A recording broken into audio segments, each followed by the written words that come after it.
Good evening, everyone. I think we will get started. All right, we're going to get started. Welcome, everyone, to Summerside City Hall here on December 2nd, 2025. We have two meetings. First, our Planning Board meeting, and then followed by our Committee of the Whole of Council meeting. I'll begin by calling to order the Planning Board meeting here at 5 p.m. With that, I'll call for a motion, a mover and a seconder to approve the Planning Board agenda as presented from a members of Planning Board. Moved by Councillor Trenholm, seconded by Councillor Doiron.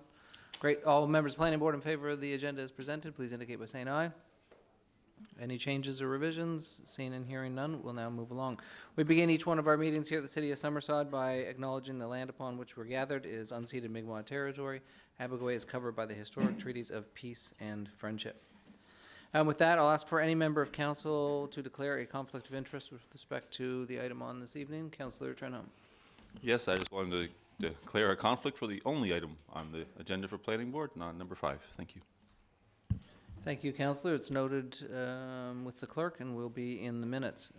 With that, we'll give Councillor Trenholm a moment to step out of council chambers while he's still unpacking his bag. And as soon as he steps out, I will ask our trustee chair of Planning Board, Councillor Doiron, to take it over. Councillor? It's still in here, though. There he goes. Okay. Recommendation, official plan amendment. The purpose of the official plan amendment is to remove the conflict between the zoning bylaw housekeeping amendments adopted October 20th, 2025, and Policy 3 under subsection 5.8.1 of the official plan. The conflict is between the new childcare center definitions and Policy 3 under subsection 5.8.1 institutional areas. The new definitions for childcare centers are: childcare center means an establishment that provides services related to early learning and childcare for infants, preschool children, and school-age children as regulated under the Early Learning and Child Care Act. Child Care Center home-based means a child care center for up to 8 children that is located within a dwelling unit that is used or occupied as a single housekeeping unit as regulated under the Early Learning and Child Care Act. And subsection 5.8.1 Policy 3 of the official plan reads, allow childcare facilities with up to 50 children as a permitted use in the commercial and institutional zones, and allow small childcare facilities with less than 7 children as home-based business. Staff identified the conflict during the October 20th Planning Board meeting. Planning Board moved the recommendation to increase the number of children in a home-based childcare center from 7 to 8 to align with provincial legislation. The report under Section 5.7 of the zoning bylaw: when Council, Planning Board, and the Development Officer reviews an application for a zoning bylaw amendment, criteria A to K must be considered as applicable. Under Section 8.4 of the Parks and Greenspace Plan, when reviewing any application under the zoning bylaw, Council must consider the policies of the Parks and Greenspace Plan, and criteria B, C, E, G, and H must be considered as applicable. So A, conformity with all requirements of this bylaw, and the staff comment. The public meeting process under Section 5.10, procedures for official plan, secondary plan, zoning, official plan, secondary plan, zoning, discretionary uses, and restricted uses was followed. B, conformity with the official plan.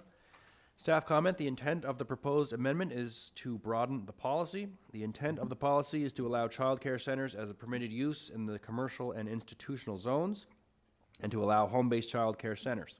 Removing the specific number of children permitted in each does not detract from or change the intent. The proposed amendment will not impact the Parks and Greenspace Plan. C, suitability of the site for the proposed development. Staff comment: not applicable. D, compatibility of the proposed development with surrounding land uses, including both existing and projected uses, not applicable. E, any comments from residents or other interested persons?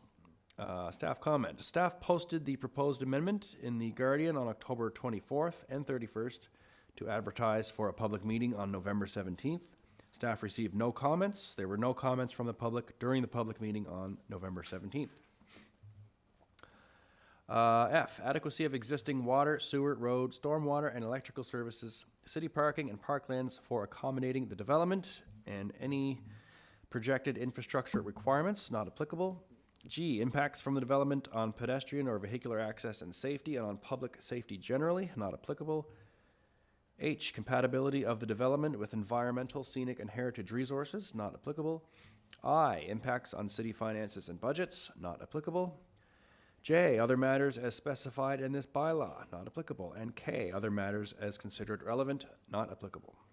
And the staff review, city staff support the amendment to the official plan subsection 5.8.1, policy 3, by deleting it in its entirety and replacing it with allow child care centers as a permitted use in the commercial and institutional zones, and allow small child care centers as a home-based business. And recommend the amendment be recommended to be approved by council. As per section 5.10, part B3 of the zoning bylaw, the planning board shall make a recommendation to council on this application before it is approved or denied. The planning board recommendation, whether carried or defeated, will be brought forward for council for a final decision. And the planning board recommendation, the amendment to subsection 5.8.1, policy 3, by deleting it in its entirety and replacing it with allow child care centers as a permanent use in the commercial and institutional zones, and allow small child care centers as a home-based business, be recommended to be approved by council. Moved by myself, and I would ask for a seconder on planning board.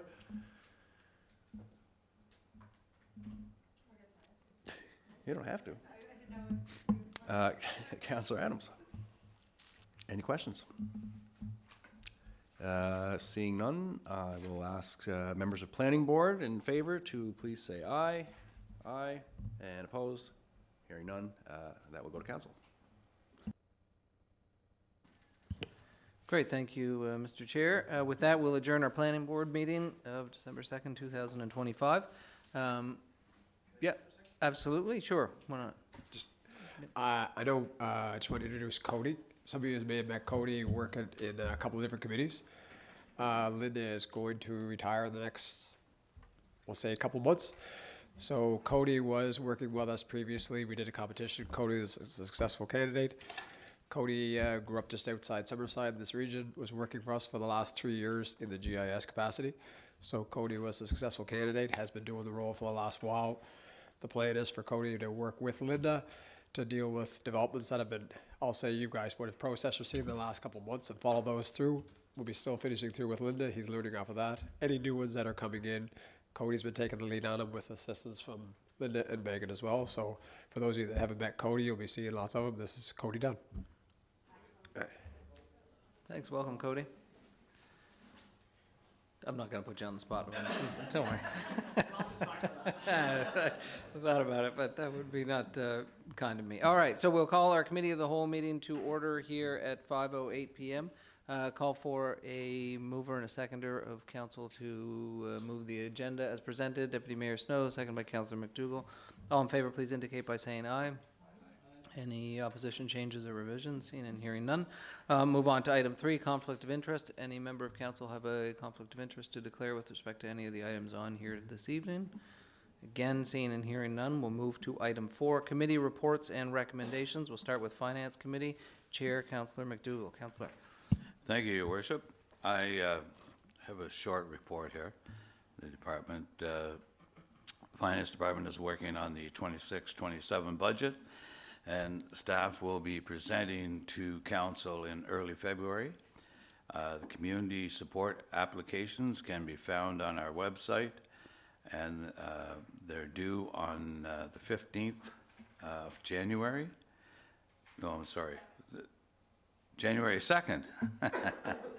I'm sorry, at 12 noon, so that's when they're due. Other than that, things are going good, and I do have a couple of resolutions. Great. A couple recommendations. Yeah, take them ahead. Pardon? Couple recommendations. Yeah, yes, a couple of recommendations. So the first one is to deal with Evergreen Village, and I want to acknowledge Risha is with us here, Risha Walsh, in the audience here tonight, and I would like to take the opportunity to thank Risha and her committee that working so hard to help the residents in Evergreen Village. So we have a funding request for Evergreen Village, and the residents have been issued eviction notices and require financial support to assist with their efforts to address housing stability and proper compensation. The ask is for $4,000. Habitat for Humanity, a nonprofit organization, has agreed to act as an intermediary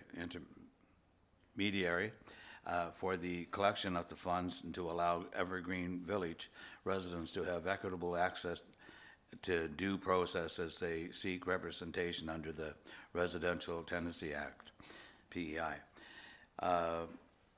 The funds collected on behalf of Evergreen Village residents will be held in a legal trust to ensure that there is financial oversight and used for their intended purpose. The cost to seek representation is estimated to be $20,000, in the area of $20,000, and other funding sources. Community donations has raised $2,935. That's as of November 26th, and other funding efforts are underway to address the remaining amount needed. So this is a recommendation that will be going to council on third Monday of the month. 15th, yes. The other resolution I have, was there any questions on that before I move on? No? Great. So the other, not a resolution, but recommendation is for the core block project plus municipal strategic component funding program.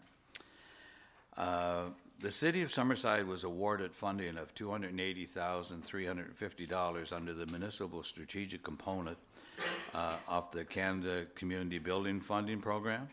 This was for 50% of eligible costs for the rehabilitation to water, sewer, electric, telecommunication needs for the core block development. Funding agreement assumed November 30th, 2021 completion date, and the province is looking for an update. In addition, in 2018, the City of Summerside entered into a funding agreement for a project called First Street Water and Sewer Relocation. This project was replaced in 2020 with a new funding agreement, and the project is now referred to as Core Block Municipal Rehabilitation Project. The initially planned development did not occur as anticipated when the city applied under this funding program. To address the request for the Infrastructure Secretariat, the provincial department responsible to administrate infrastructure funding programs, staff met to discuss whether there is an upcoming infrastructure work to be completed that would meet the scope of the eligible costs under this funding agreement. Any infrastructure work that would be a municipal responsibility, sidewalk or curbing, for the core block development would not be eligible under the funding agreement.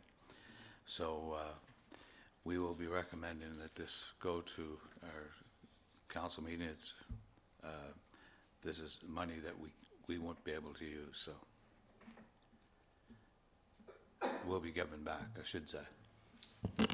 And just to be clear, the hope is that we will give it back in good faith and then look for other Right, projects. right. Possibly submit to Yeah, get it's, some or all of it back. yeah, and this is the way the program works, and you know, it should work no different for us. So that's it, Your Worship. If there's any more questions on that item, if not, both of them are there just for recommendations to go to council. So. Great, thank you, Mr. Chair. I don't see any other lights, so we'll move on. Okay. Thank you. With that, update from Chair McColeman of Chair Bylaw and Governance Committee. Councillor? Thank you, Your Worship.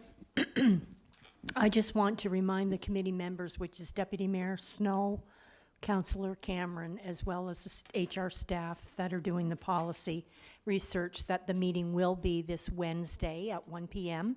in boardroom 214 on this floor. And just as a very quick update, the staff will be presenting information that they have gathered in their research, some of their research, and presenting the documentation to council concerning the procedural and the code of conduct bylaws. Now, it's not necessarily completely finished, but it's just to give that information so that there's some discussion and questions back and forth on it. So that's this Wednesday, and they're working very hard behind the scenes. Thank you. Thank you, Councillor. Appreciate that update. Chair of Planning Committee, Councillor Doiron. Yeah, so just, I guess, to fall in line with Councillor McColeman's intro, I'll introduce our committee members in case people don't know, or if they'd like to know. Councillor Trenholm and Councillor Adams and myself are the planning board members, and of course on staff we have Megan and Linda for now, and Cody and Aaron. So over the last several months, the Planning Committee has been working through a number of standing items with a primary focus on the Complete Streets review. And I'm pleased to share that last week we received what we believe to be the final internal presentation from staff on this item. So at the January Committee of the Whole meeting, staff will present the full Complete Streets presentation to Council. And at that time, the Planning Committee will submit to Council our recommended option along with the other 3 remaining options that were presented by staff, so that Council has the full context before making a final decision or giving final direction. And with that Complete Streets work now approaching the finish line, the committee is preparing to shift attention back to several other priority items that have been on standby. And these items include active transportation network plan development, mobile homes policy, crosswalk policy, and location criteria, housing task force implementation. Some of these things have been sort of ongoing and might fall under other committees, but this is what we have for now. Unhoused encampment considerations, speed hump policy, broader AT planning discussions, and we have some additional topics that were just sort of raised internally by our members. So we expect progress on these files to accelerate in the coming months as staff capacity opens up following the Complete Streets campaign. And I'll keep providing updates as each item moves forward. Thank you, Councillor Doiron. Any questions from Council? Seeing here. Yes, Councillor Cameron. The list that you just provided, do you have a prioritized list yet? No. Following our meeting last week where we sort of tied up the end of the Complete Streets, we sort of put the other items on the table and we'll sort of prioritize internally at our next sort of committee group meeting. But certainly welcome. Just from my perspective, as we talked about Evergreen Village, and we have someone from Evergreen Village here, and we were talking about mobile home parks, it would be maybe a timely thing to prioritize that one above some of the other ones that are in there. And that's just my opinion. And I did. You guys are a committee. You'll prioritize how you feel. I did send out an email to the members just after our last meeting, kind of inviting basically for members to submit, where they want to kind of go next. And that was one of the ones that came back. Thank you, Councillor. Hand it over to Chair Adams of the Action Plan for Safer Communities. Thank you, Your Worship. Just a quick update. We've had 2 public meetings so far. I chaired one and the mayor chaired the other. I'll just update on mine. It was couple weeks ago now. Unfortunately, we only had 2 organizations show up. We were very glad they did.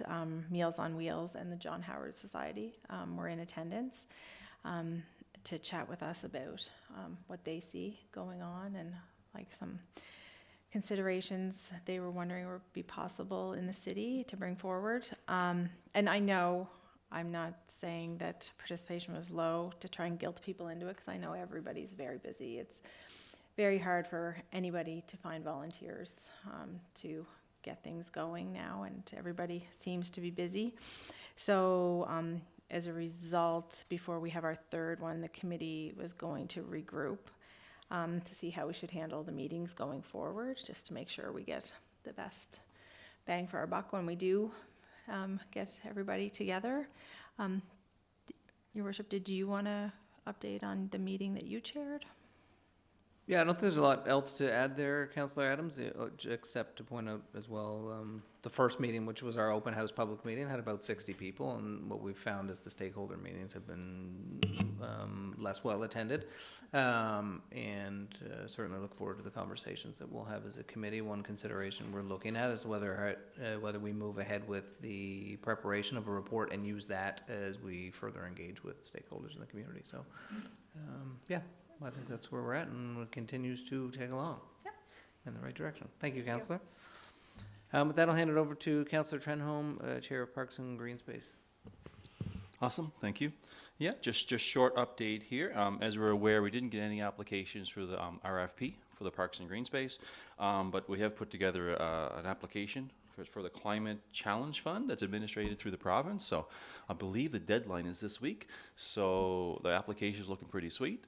So I'm looking forward to hearing back from the province in terms of being able to hopefully use some of those resources there to advance our Parks and Greenspace plan. Okay, thanks. Great. Thank you, Councillor Trenholm. Councillor Cameron, Chair of our Youth Advisory Committee. Thank you so much. We've held our second meeting. We had lots of great conversation and ideas around what a mandate is and how to formulate a mandate. There is a certain element of teaching that comes with this committee, which is great because it keeps me on my toes, and I'm also learning a lot from students of things that are trendy. But as of right now, we are moving ahead, waiting for our mandate to come through at our next meeting, and that's where we currently are. Great. Thank you, Councillor Cameron. Deputy Mayor Snow, Chair of our Downtown Transformation. Thank you, Your Worship. No significant new updates tonight, other than some of the key projects that we see progressing in the downtown. Are one particularly, the old McDonald's property, is close to completion or somewhat complete, with residents starting to move in. Spoke to one of the operators the other day, and at that point it was over 50% occupied in the residential side, so in the downtown. And then obviously we have the other key projects, the core block project, the Scotiabank one, both proceeding very well.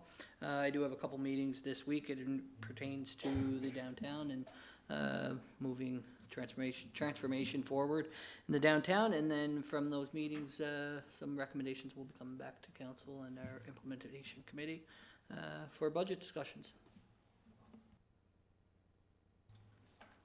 Seeing no questions from council, thank you, Chair Snow. I'll hand it over to Councillor Morrison, Chair of our Electric Utility Governance Review Committee. Thank you, Your Worship. I have nothing really new to report tonight. There's been some conflicting schedules, so there hasn't been a meeting lately, but there will be one this week, I believe, on Thursday afternoon. And we've got some information and stuff there to go over, and I don't think we're too far away from moving things forward and bringing back some recommendations for council. Thank you, Councillor. Any further follow-up? And I have certainly can attest to there's some heavy stuff coming for this week's meeting. So yeah, looking forward to that moving forward. Councillor Cameron, our Smart City initiatives. Great. This is a quick one. We have closed the public application process, and those will be sorted by the end of the week, and we'll have some people to appoint to the committee. And last but not least, Councillor Trenholm, Chair of our Seniors Equity and Engagement Directive. No, thank you. Yeah, so it's been a busy couple months for the committee. Just have some notes here. I submitted a little update in the package there, but 175 online surveys. I should say I received some more paper surveys in my mailbox, so the surveys just keep on coming. So I would say by the end of it, there may be over 200 surveys that received, which is wonderful. 171 people we've met in different calming room meetings and that kind of thing. So really being able to identify priorities that seniors have and solutions, which is wonderful. But certainly the claim to fame has been the 2 community focus groups that we had earlier this month, I guess just probably a couple weeks ago. It seems like a little while ago. In that we digested the over 200 solutions into 105 priorities. That took some time, and then using those 105 priorities at each table, in total we had 9 tables, and so we were able to prioritize not only the top 3 in each theme, but also the top 5 overall. So in your package, you'll see there's 17 themes that are identified as being the top, I guess, tables that received the most. And if you look at some of it, it's transit, city-run transit, outdoor public amenities bylaw, an online activity calendar, vulnerable people's registry, and it goes on. I won't read them all, but I think what suffice to say is that what is the seniors have identified as what's good for seniors is good for the whole city. So I think when you're looking at some of what's really highlighted is that some really sound understanding, I guess, and solutions that could really assist the entire city. So the next steps is for the committee. We have 3 meetings planned in December, I say with a big gulp, but 3 meetings to December to really finalize our draft recommendations before they come to council. The idea is, and the hope is that in January we will have the draft recommendations to come to council. Then we'll have a public consultation. And then in February, hopefully, we have the final report to come to council, so council can have see the final work, the final process. So looking forward to it, and it's certainly been a pleasure to be chair of that committee and see I guess the outreach that's being done, and the sincerity and the comments are very supportive, I think, of the city and how we can move forward too. So. And I know the mayor was able to attend 1, scheduled to allow for 2, so it was a wonderful introduction. People talked the second day about the wonderful introduction you made, so, and it was a nice intro, I think, in terms of the whole process, being really positive and solution focused, I would like to think, and that the city already has a lot of great ideas. We could have talked for 2 hours on that, on what's happening in the city, which is really great to hear. And then the solutions, just it's like, okay, we have the cake, now we got the icing on top. So I think we're a lot further along the process. So it's a wonderful process. Thank you. Oh, thank you, Your Worship. I was just wondering, Councillor Trenholm, I know that there was a session that had been planned with the seniors in Ward 6 with Park Hill Place, and unfortunately that timing didn't work out. I'm just wondering if that was reheld, or the other thing that I'm wondering, what I'm hoping, is that some of those senior residents that live in that building, if they were able to attend the one at Wilmot Community Center, or the one in I was going to say Kensington, St. Eleanor's. I don't know if some of them, as far as driving and things like that, but it's just being representative of that ward. I know that they're very interested. They watch what we do on council, so I hope that they were able to attend, because I would have really loved to have been there with them. Yes. I know that the time management didn't work out going there, but then we went to one other facility of Andrews on Pope Road, so that worked out really well. And we went to 2 community care facilities, both Wedgwood and Somerset, as well as meeting with the geriatrics program coordinator, so that was wonderful. But yeah, in terms of being able to know, I haven't looked at the exact addresses of where these people live, of the 60 people that attended, but I will definitely look at that. And then the opportunity was there, so we bless the city's heart, and staff, we were able to offer vouchers. And so if people didn't have access to transportation, you just pick up a voucher, and your transportation was provided to and from the event. That was sincerely appreciated by a number of people, and it was a really nice touch, that because transportation is a major issue for seniors, and the fact that we could offer it at the city's dime, because what they have to provide is valuable information, it was really nice. So. Yeah, thank you. You're welcome. Yeah, thank you, Councillor Trenholm. Councillor Cameron? Thank you. I was really pushing that button to turn it on. You said that there's 3 meetings coming up in December. I was just wondering if you can tell us where and when those are. I've been trying to get to one, but it always seems to be during my work time. But if there's one I can get to, I'd love to attend. So I'm just wondering if you can let us know when they are. Okay, sorry. And I guess the reason why I didn't say was that they're committee meetings. So Oh, that, okay. that would Yep. just be the committee meeting that I'm meeting, so in Okay, order to get, that's yeah, fine. so to get, I thought you meant public meetings, and that's perfectly fine. okay, all right. Great. You're welcome. Great, thank you, Council, and thank you, Councillor. And I do think, Councillor Trenholm, it would be valuable for all of us, particularly when this process is complete, to go back and sit down with you and unpack a little bit about how you conducted some of these meetings. As you said, I attended one of them there on a Friday morning for 2 hours. And it was amongst the most engaged, involved public meeting that I've ever been to. The people were fair, they were open, they were positive, but they were also constructive. And from the process worked really, really well, and it was really uplifting to be part of. And as I started to go to the tables and sit down and listen, the conversations, as you said earlier, the recommendations that I think will come out of this work, work for everyone in the community, and it was really, really positive. So, well done. It really was inspirational that day.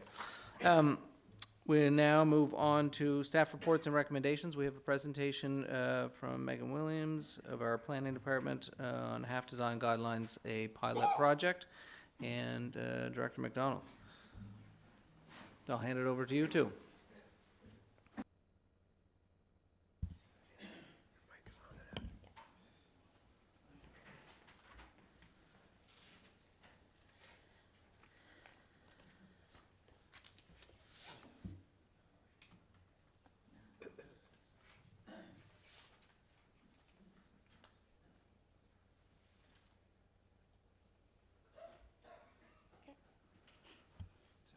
Oh, awesome.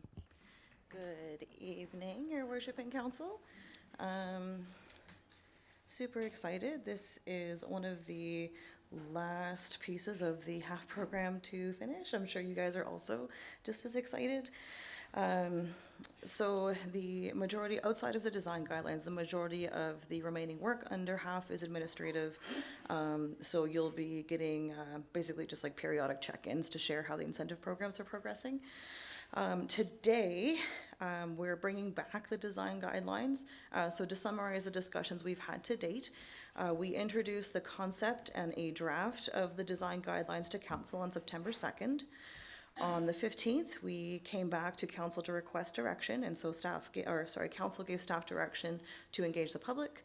Staff then returned to Council on October 7th with that public feedback and a request for further direction.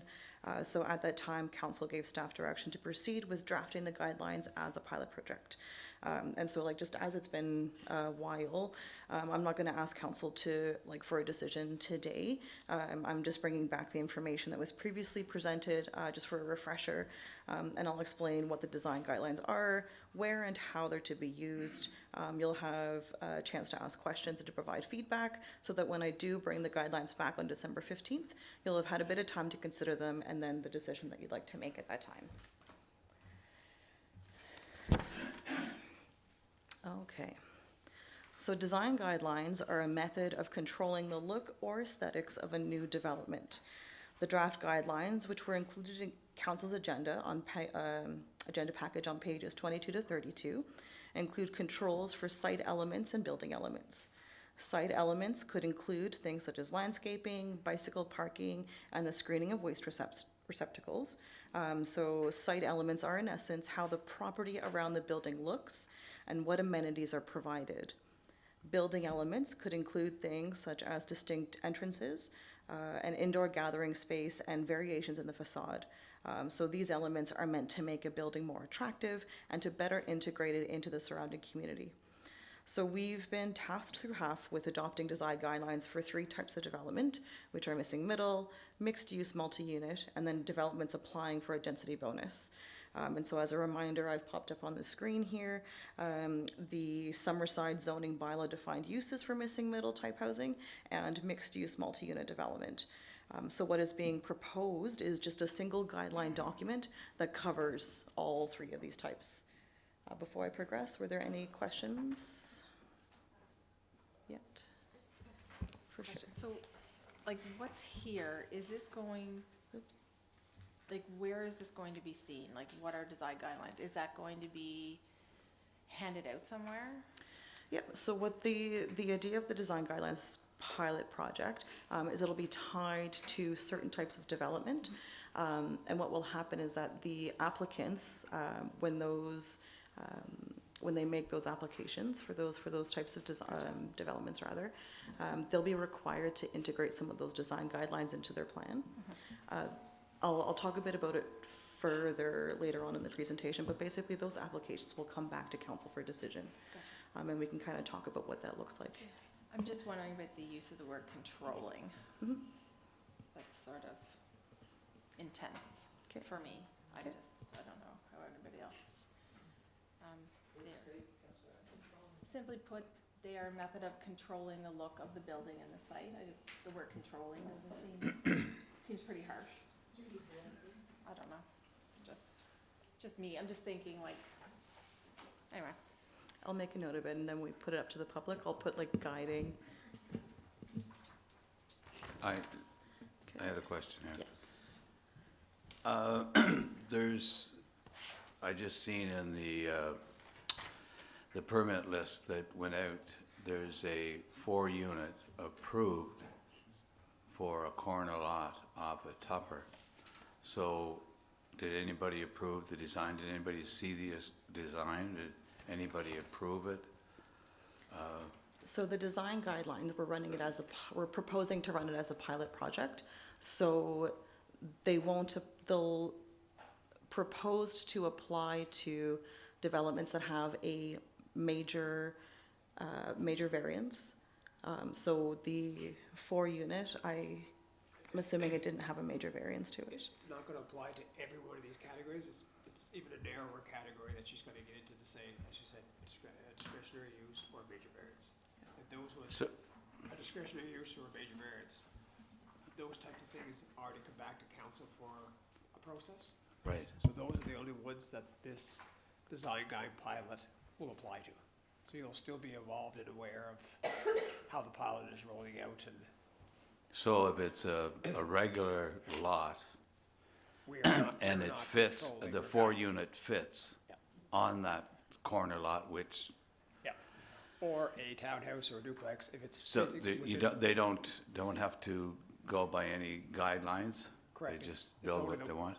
It's only the ones, like I say, we're not gonna be further controlling or guiding the normal development. It's only ones that require a major variance, which is gonna put them closer to a budding property or a discretionary use, which is already a open, more public process, that this will be one criteria of it. So, So it was limiting the scope, that this wasn't going to be placed on every missing middle or multi-use building. It was only for the pilot. Let's target these ones here and say, okay, we're already gonna get feedback through a process for that type of development. So Yeah. this will be one other element of that. okay. But if there was variances that need to come beyond 10%, they still do come to council, right? Yes. And that's the example of ones that will now have this additional things to look at or guides to say, Yeah. consider some of these as part of that major variance or development. All right, thanks. Aaron, the intent of that is because those ones are the ones that tend to impact neighboring properties more, because that's why they're asking for a variance, right? And you'll also be aware of the pilot project yourself and saying, okay, these are ones, we're not reading the permit summary to see how they happened, we were aware that this one went through, there's how that worked. Yeah. After the pilot, are we gonna expand it or eliminate it, or keep it as it is, you know? So you'll be aware, the council will be aware, because every one of those will have come before you as one of those 2 types of developments. So before we dive back into the design guidelines, I'm just going to talk about what density bonusing is. So it's a tool meant to provide benefits to both the municipality, its residents, and the developers. So a developer will provide a public benefit or two that contributes to the community's amenities and livability in exchange for bonus development rights, such as increased building height or increased lot coverage. So in Summerside, we already permit density bonus in the form of additional building height. The guidelines provide requirements the developer should include in their development in order for the request for increased building height to be looked at more favorably. The design guidelines would not bypass the zoning bylaw regulations. This means a developer can only apply for a density bonus in the R4, connector corridor, and connector node zones, and they must follow the height restrictions of those zones. I'll discuss those restrictions like in a couple of slides. All right.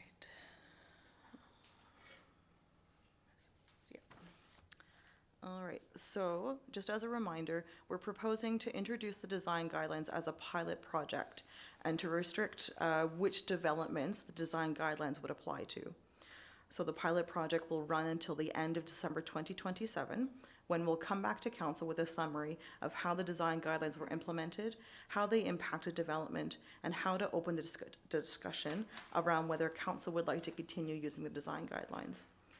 So we're proposing to restrict the design guidelines to missing middle and mixed-use multi-unit buildings to when an applicant is asking for a major variance, when the building is a discretionary use, and if they're applying for a density bonus. So these types of applications are presented to council for decision, so you will get to see firsthand how the guidelines will be applied.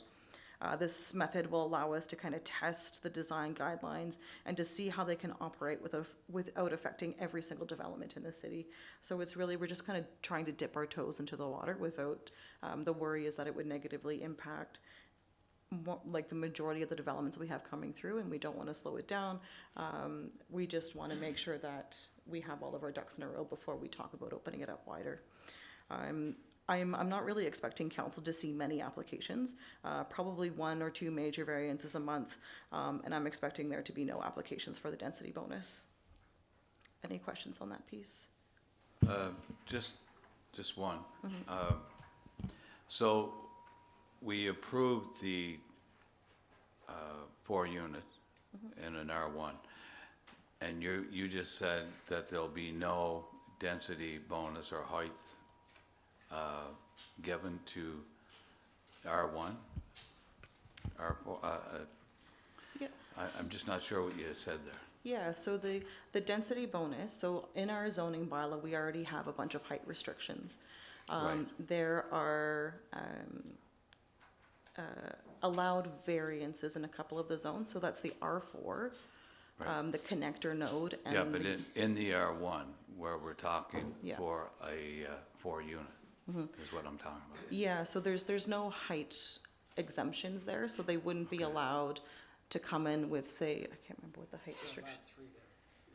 3 stories, yes. 3 stories in an R1 now. Yeah, so they wouldn't Yeah. be able to ask for So more than 3 nothing stories. changes from the initial, That's correct, yeah. Okay. The guidelines are working within the zoning bylaw. okay, Yeah, okay, thanks. yeah, no worries.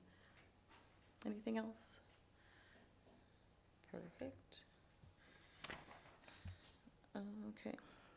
So why we're recommending the design guidelines in this form, there's a number of reasons.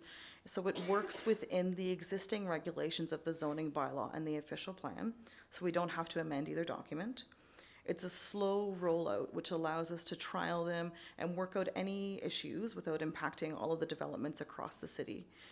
It'll provide clearer direction to applicants and help blend new housing developments that have major variances, including the buildings that are asking for a density bonus, into the community a bit better. We have restrictions in the zoning bylaw that will control the increased building heights through the density bonus requests. So an applicant can ask for at most 10 stories, which is an additional 4 stories above what's currently permitted in the connector corridor and connector, where did it go? In the 2 connector districts. In addition to that height restriction is a proximity restriction. So applications for a development within 100 meters of an existing dwelling can be no higher than 2 stories. So these design guidelines don't remove that restriction. In the R4 zone, there are no additional regulations guiding building height. So what the design guidelines do is they direct applicants to follow the maximum height that's set out in the connector zones, so a maximum of 10 stories. Again, like the design guidelines aren't a means to get around the use restrictions. They're going to work within the zoning bylaw and the official plan, which are documents kind of higher up in the planning hierarchy. So even if there are any conflicts in the guidelines, the official plan and the zoning bylaw take precedence. Any questions on that? I think that might be my last slide. Yeah. A lot of information crammed into a little bit of time. Did anybody have any other questions? I have a quick question there. Megan, page 20, just you can take me to the extra materials which I went through, the page 25, 26 in the package. The missing middle design guidelines. Yeah.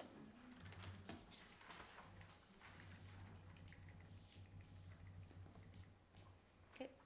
Yeah, so just so I just want to make sure I have this right. If you go to page 2, which are the identified as essential building elements, all are mandatory, the left column, and then you pick a couple from the right, I guess. Yep. That is only will that only apply in situations of variance or density bonus, or will that apply to any missing middle housing design at the city, in the city? So those ones in particular, they'll apply to ones with a major variance, and ones that are a discretionary use. There's another table that's, the design elements are for density bonus. So there's like 3 or 4 different tables based on how many dwelling units basically are in the proposed development. So the more dwelling units that are asked for, the more essential elements and site elements there are, basically. But if I was building a single, if I was building, say, a 3-plex, which is missing middle, up to 4 units, would I have to meet these essential building elements if I had no requirement to come to council for a discretionary use application or anything? I would not? No, it's only for applications that are asking for a major variance. So a major variance is anything 10% up to 50%. And folks will ask for variances for like setbacks. That's pretty much it. Yeah, just setbacks from like property boundaries. And then, of course, there's the discretionary use, which is only in the R4 district, and that one is for townhouses, I believe. 1 second, let me double check. I wrote it somewhere.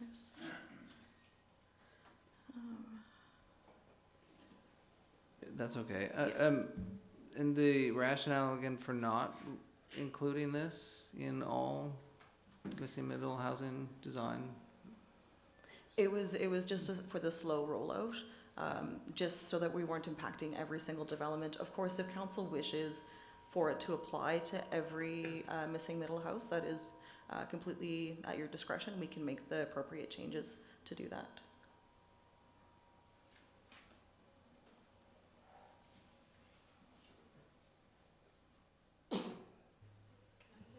Yeah, Councillor Adams, and then Councillor McColeman, then Councillor Adams, and then Councillor Trenholm.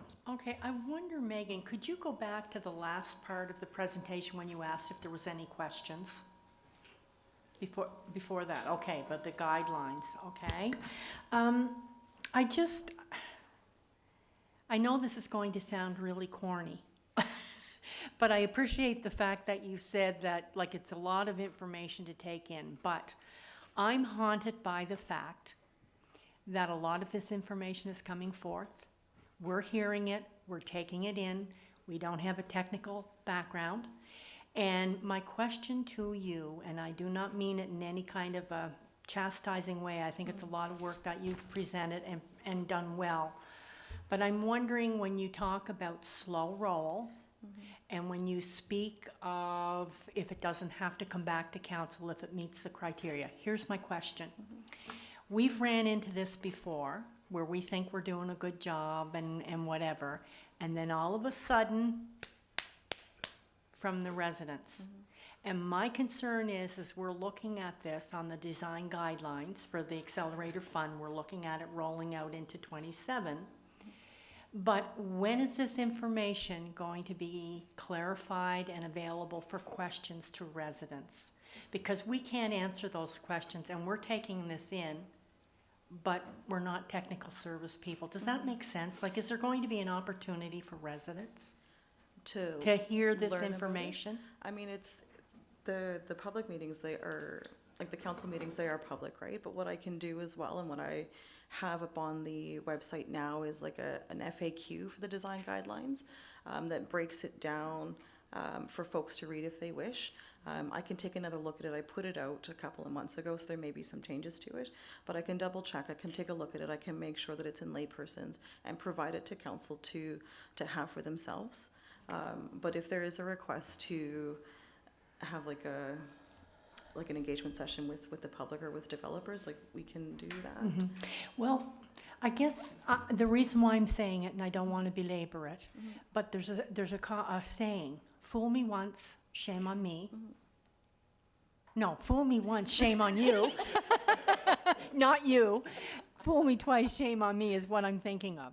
And we've been down this road before where residents have come back and boy, they do their research.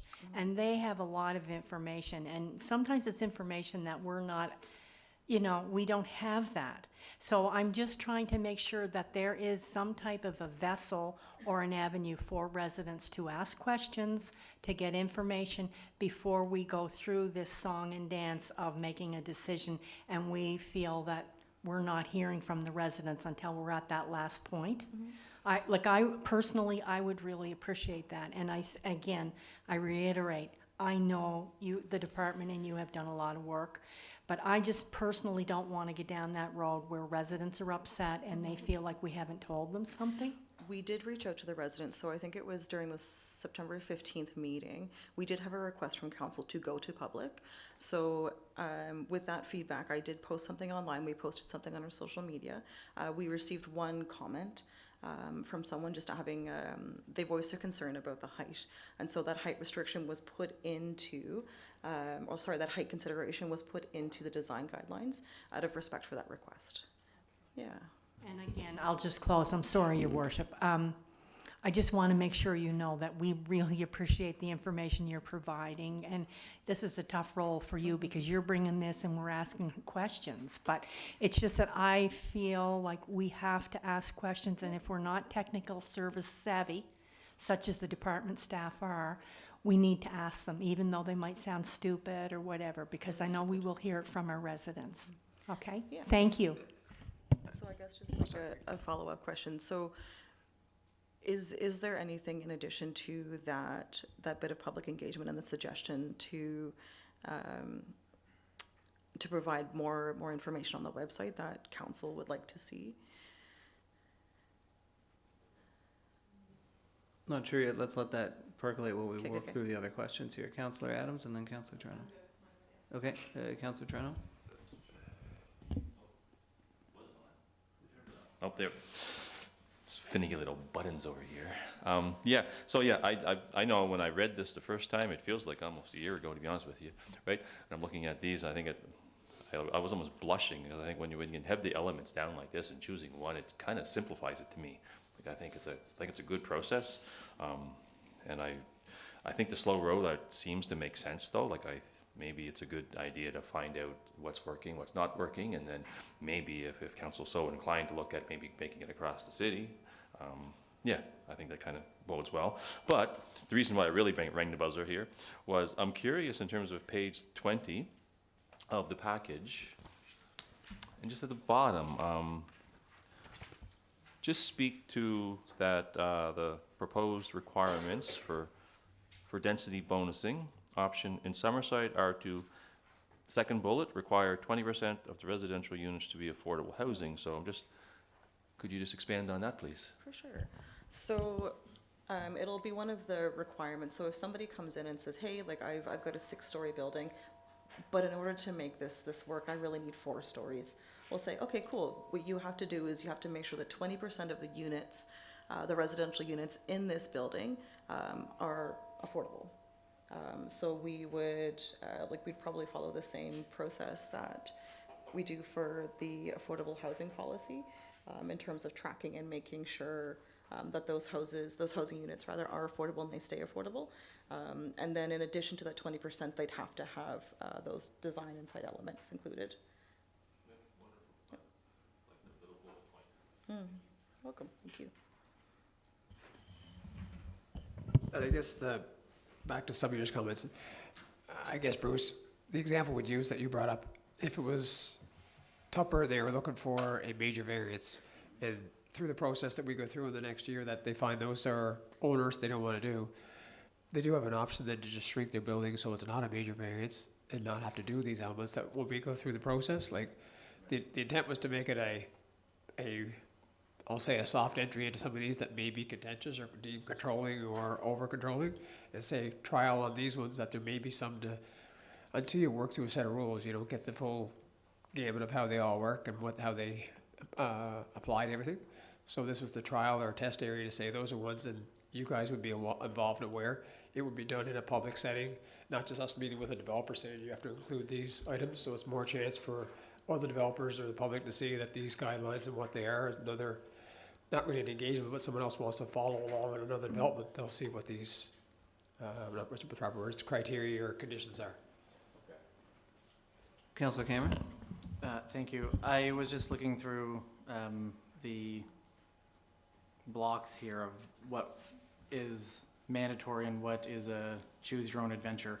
And I noticed there's some commonalities between the choose category. And one thing that comes up in everyone is to incorporate accessibility features. And I'm just wondering why we would not make that mandatory for people to just basically have it so anyone can use whatever they are proposing to build. I know that there are requirements through the Building Act, and, which is, I think, what, for 10 units, there's one that, Ours is 1 in 12, I think. But yeah, which if you do research on accessibility needs in PEI, it's much higher than that. It's closer to 30% of what we need. And I would just love to see if we could move some of that accessibility stuff into the mandatory category moving forward. If I can get a general consensus from council, then I would love to do that.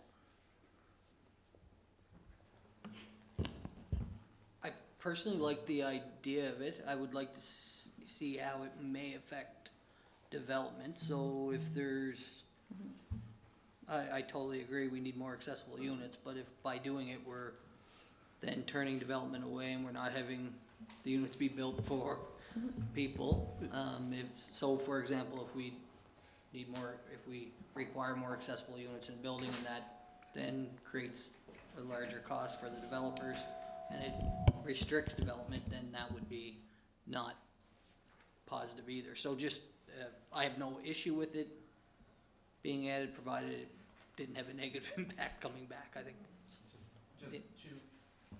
Just to be clear, I'm not saying that we need to make sure that we are making people make more accessible units, which would be great, because there is an increased cost with that. But when we're looking at entrance shall incorporate accessible features, which comes up in all of the boxes, things like that, where even if I'm visiting you, it would be great that I can access the inside of that building if I do need accessible features. I think if we're looking at how people are coming and going in and out of buildings, and we can make sure that they are accessible for people, we should be doing that.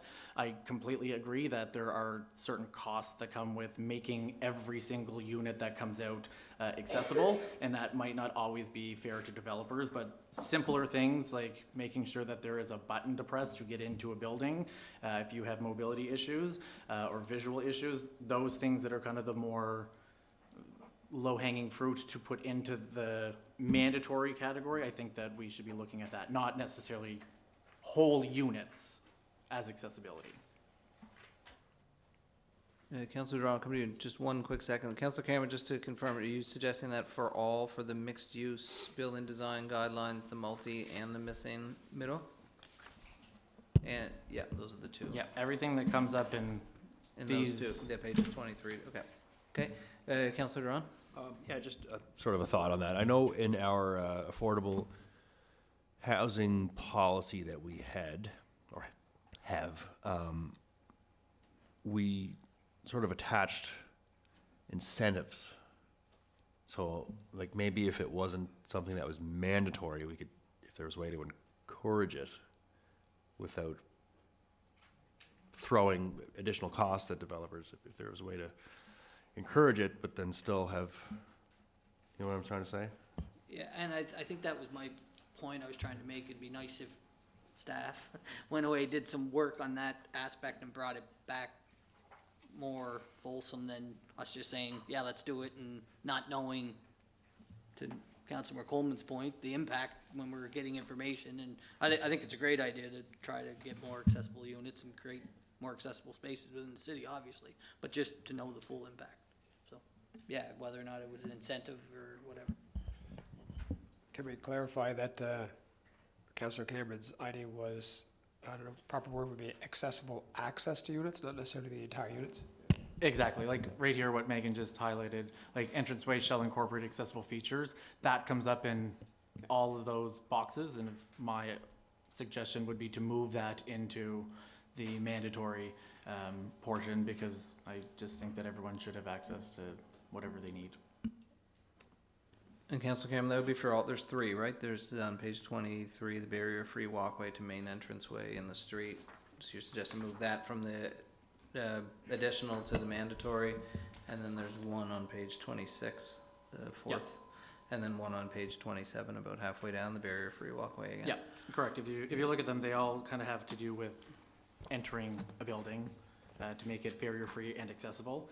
And I just think that that would be a great thing to incorporate into these tables as mandatory. I assume that the last table under density bonusing is one that we, that's, you know, things that are already built that they're trying to make into multiple units, right? So we wouldn't necessarily get people to redesign the whole makeup of what's already there. Is that correct? No, this would be for, like the density bonus would be for new builds, so it would be somebody coming in and asking for a 10-story building instead of a 6-story one. Okay, Yeah. then I do have one question about that then. That's the only one that doesn't talk about a barrier-free entrance, and I'm just wondering why that one doesn't. The only barrier-free or accessible thing is a indoor gathering space. And I would just be curious why there would be no mention of accessibility or barrier-free entrances with that. Honest. We could check, but if it was more than 12 units, they're going to have to provide one accessible unit, so that may be already incorporated, but providing them one accessible unit, they may already have the barrier-free access if they're more than 12. Perfect. I was just looking at the other column, Megan, so that does, it's there. Councillor Trenholm? Sure, just briefly, the work with the seed committee would 100% support what Councillor Cameron's talking about, barrier-free access. It's a big issue, so I would definitely, whatever we have to do to bring that to fruition, I would certainly support that.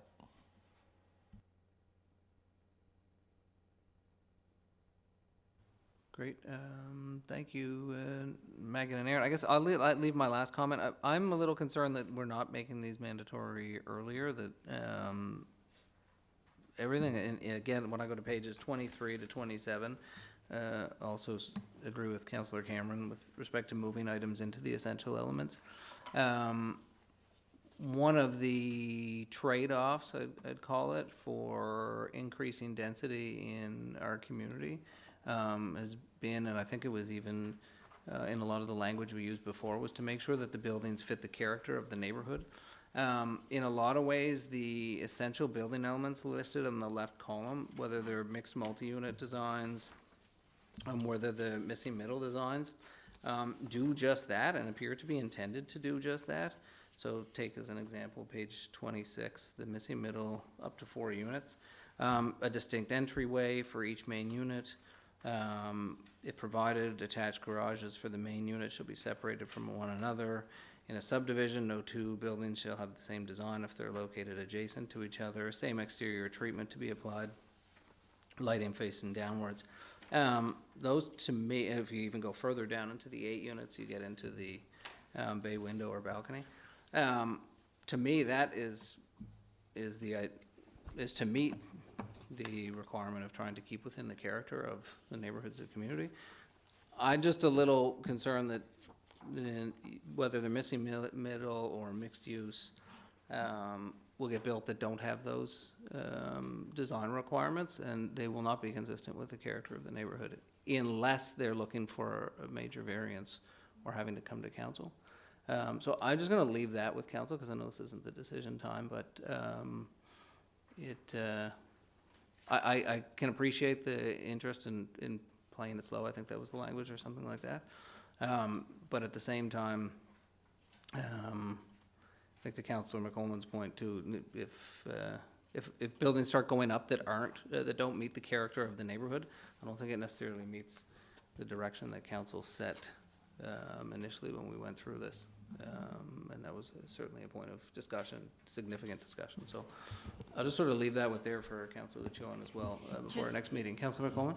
Just to echo what you're saying, Your Worship, and I think, in fairness, that's kind of the essence of what I'm trying to say, that if something is already approved and the building starts, and then people in a neighborhood see that, like, this is not fitting or whatever, like, what recourse would they have if it's already been approved? And what recourse would they have if it's kind of us and them? Like, I think people want to feel good about something happening, but if they don't know that for sure at the very beginning stages, and then the questions start happening, and we've already approved something, and it's kind of after the fact. That's why I'm asking. And you pointed that out very clearly. Thanks.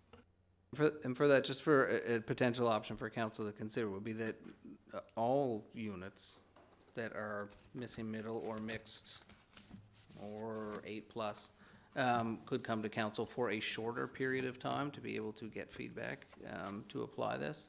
Again, I'd hate to see things slip through the cracks and this get missed. So anyway, I'd leave that with you, because I know we don't get back to that until next week, but perhaps if council wants to think about it, you can. No further questions or names up on the list here, so thank you, Megan and Aaron. Appreciate the presentation and the discussion as always. And with that, we'll move to item 6, Committee of the Whole discussion items. 6A, residential parking, Deputy Mayor Snow. Deputy? All right, thank you, Your Worship. I don't expect this to be a long discussion, but I also provided a photo that has been shared with council and is part of the meeting package. So I had a number of my residents reach out regarding whether or not there was a restriction on the number of vehicles allowed in a residential area.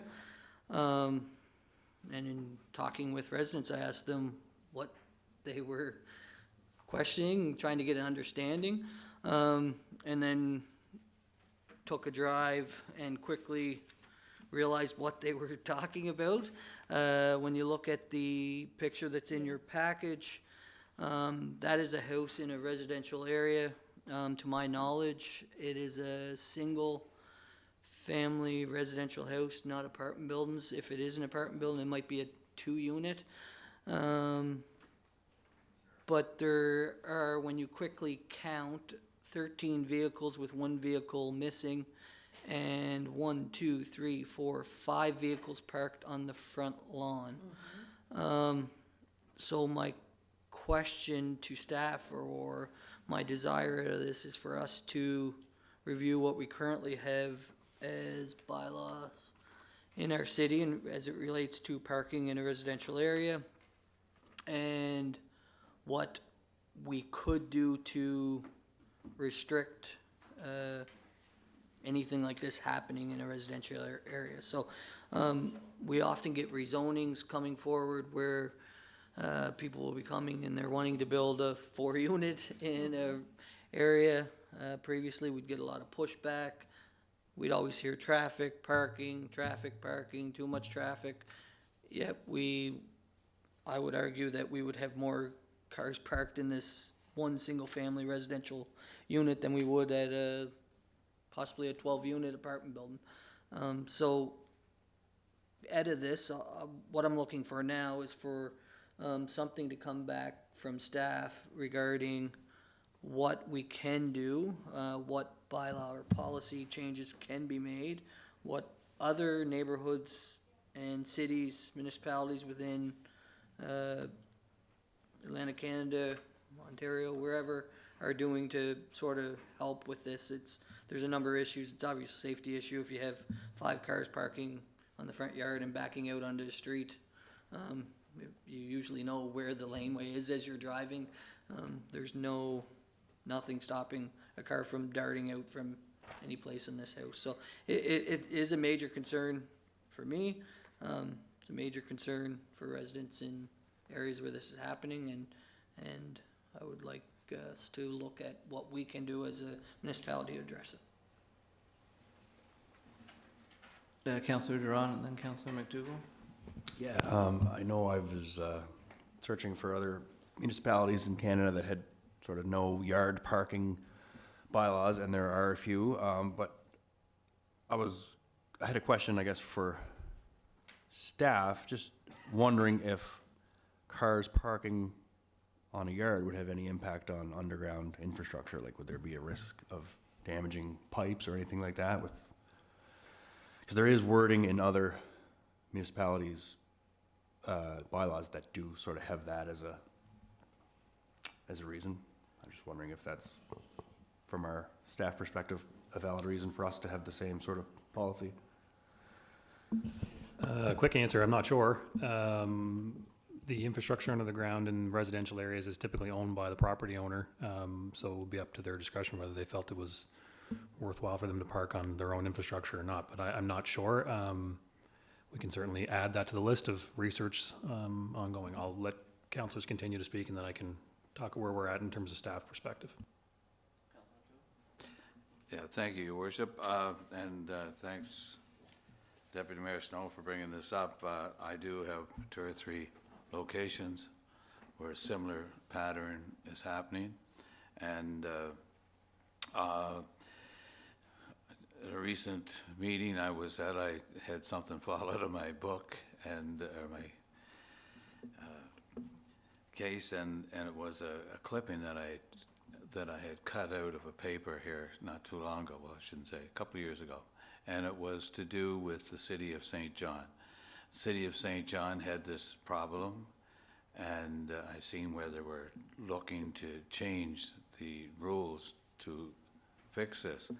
And so I contacted the mayor, Mayor Breen, in St. John's, and he got his secretary to send me the changes they had done, and I had passed them on to our CAO. But basically, they do not allow, they allow parking on your driveway, and if your driveway is the whole width of your front yard, then probably they'll allow it, but it has to be on your driveway, and you can park in the backyard, but you cannot park on the street and have it all over your front yard. You can't have vehicles being worked on the front yard. This is another thing that they were telling me.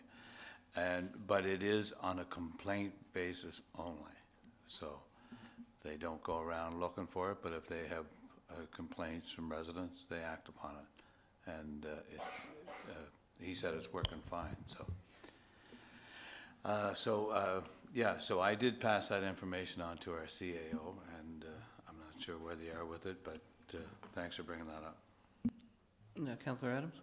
Thank you, Worship. So, Councillor Bruce, that's, the bylaw's in place, and it's there for people supposed to abide by it, but they don't go looking for it, but it's there for when they get a complaint, they can immediately act on it. Right. Okay. That's what I was led to believe, so. Okay, gotcha. I just had a couple questions. So, this is obviously an issue. I mean, safety-wise too, for, cars, people biking by, they don't expect a car to be pulling off the front lawn, I wouldn't imagine. As well, what about, like, there's this many cars, so there's that many people at least. if not more. What are our regulations, our fire regulations? Like, is it the province that regulates that? Like, how many people are allowed in one dwelling? Like, in establishments, there's fire codes, and you're only allowed so many people, and you're only allowed so much parking. Like, we have, you know, in the city we have apartments, and there's only so many parking spaces per apartment, so those are just a couple questions. The limit of bodies that can be in a house, and before we have to deem it a multi-unit dwelling. And yeah, there's so many questions, really. Like, it'd be endless. Like, you could look at it and think of things like a fire risk, like, alone is tremendous, I would think, but. I think you bring up a great point. This place right here, it would be easy to come to the conclusion it's no longer a residential dwelling and probably a boarding house, which creates lots of other issues. When you peel the onion back, I'm sure there's lots of layers to this one that we have to, or should, in my opinion, look into. We get a lot of flack when we have a developer coming to put a 4-unit dwelling that you might end up with a couple seniors living in and a single professional, yet we easily drive by this and allow it to happen. Something just doesn't fit there for me. So I would like us to, start peeling back that onion on what we should do as a municipality, what we should control, and figure out where it ends up. So, Councillor Morrison? I was just curious, so does the city have a bylaw in place now where there is a maximum number of vehicles allowed in a yard or a driveway or at one single residence? Or someone led me to believe that the number was 6, but maybe it's not even there, and that may not very well be true. Our zoning and development bylaw includes 6 vehicles per residential unit as a max. Well, just, and I wasn't sure if we can act on that or not, and I mean, that's just not right. And what Councillor Councillor MacDougall bringing up the St. John thing, that's not a bad idea, but every time you make rules and laws, people are always going to circumvent them or get them around, because I mean, if you could say, yeah, you got to have asphalt or you got to have a driveway, and there's nothing stopping them from ripping the sod out and throwing gravel there, and then they could park there, I guess. You know, so you got to be a little careful how we might as well do it once if we're going to do something, and do it right and make it work. Yeah. I think their bylaw says it has to be paved. Yeah. So. But it also says they can park in the backyard, right? Yes. He's got a big he could fill the backyard. Perfect. And we're not, I guess it's a little less seen, but it's still not really solving the problem. Just to see, did you say you were going to provide some information from staff?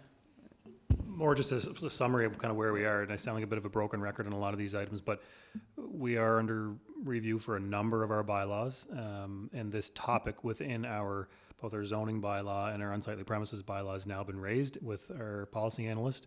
Any of the other examples that council has shared or hasn't yet, please continue to do so for us to look at parallels. At some point, it's going to be important for council to prioritize these bylaw reviews, because there's a number of them. And council needs to give staff direction on what rises to the top and what may need to fall to the bottom. And that's something council will need to give staff direction on kind of sooner rather than later as we move to our next tranche of bylaws.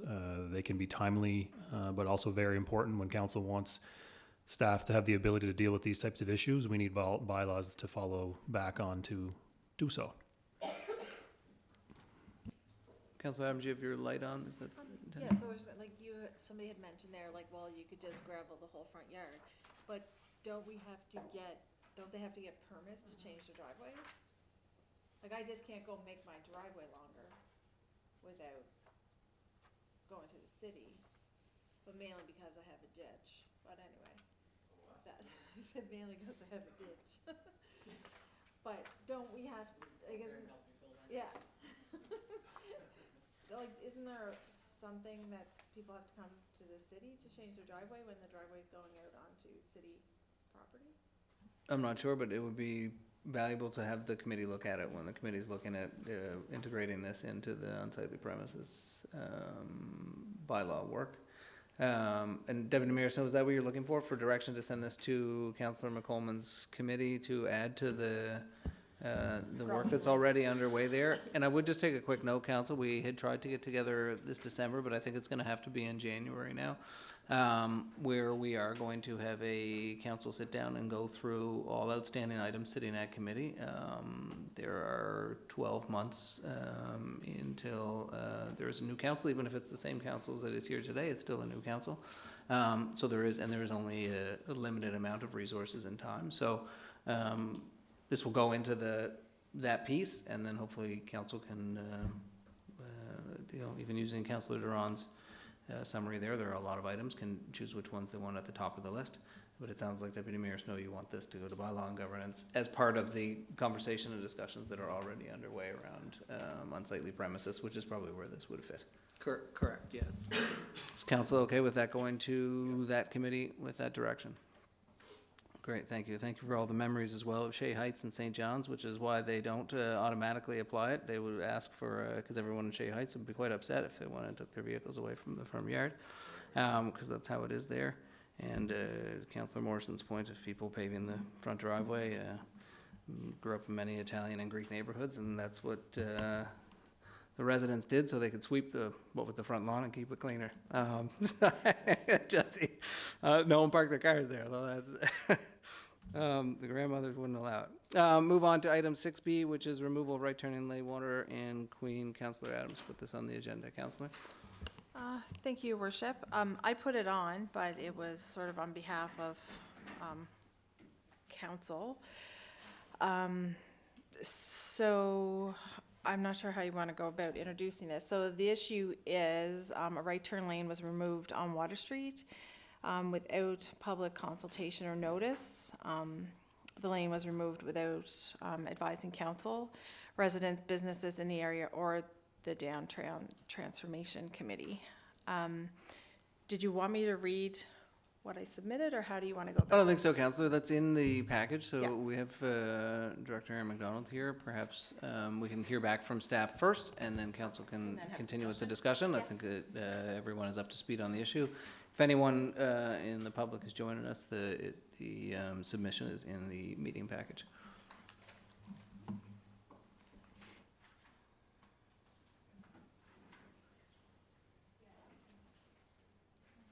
Thanks, Sandra.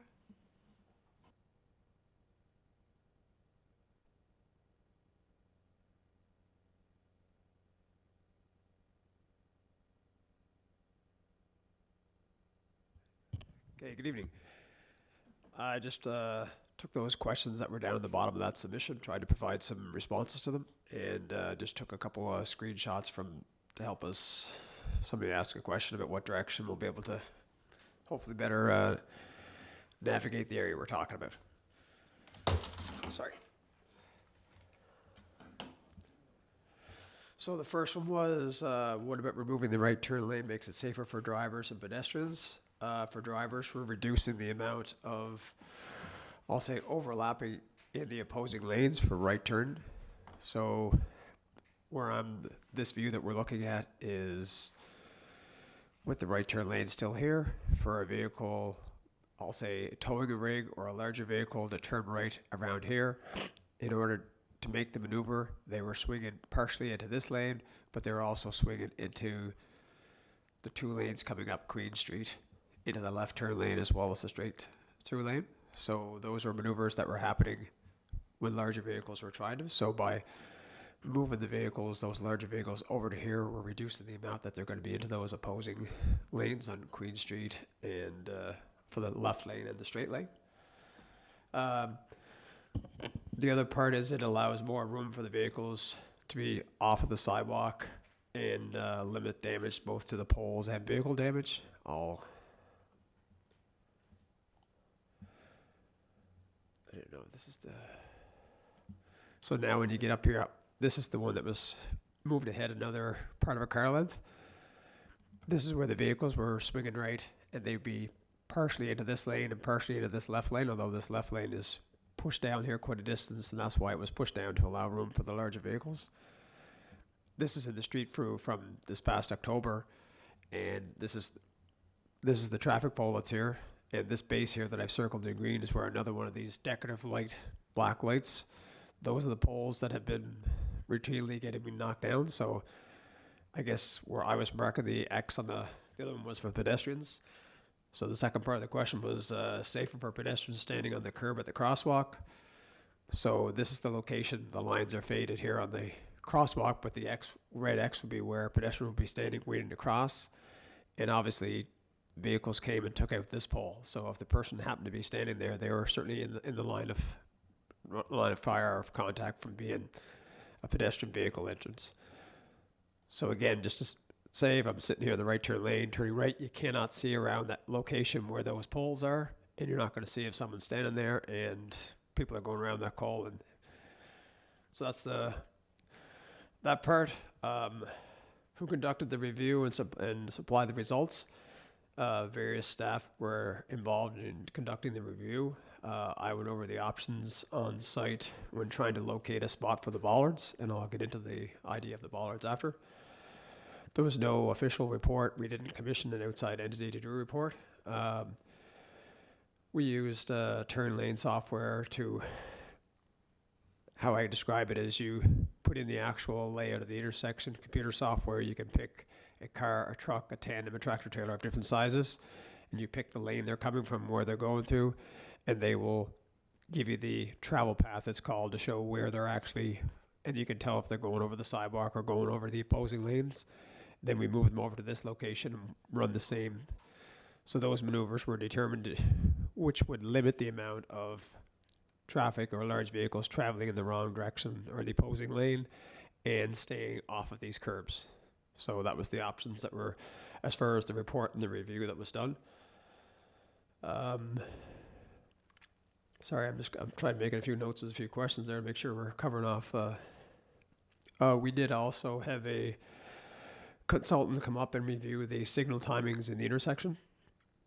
And for us to, right now, this signal works. If a car comes up in this right turn lane, there's a detection loop in there that triggers the controller to say someone's in there to trigger the lights. So in order for that lane to be removed, we wanted to make sure that detection loop was shut off with the controller and not working, why people ain't functioning. So at the same time, we wanted to do a review of the entire intersection when he's there.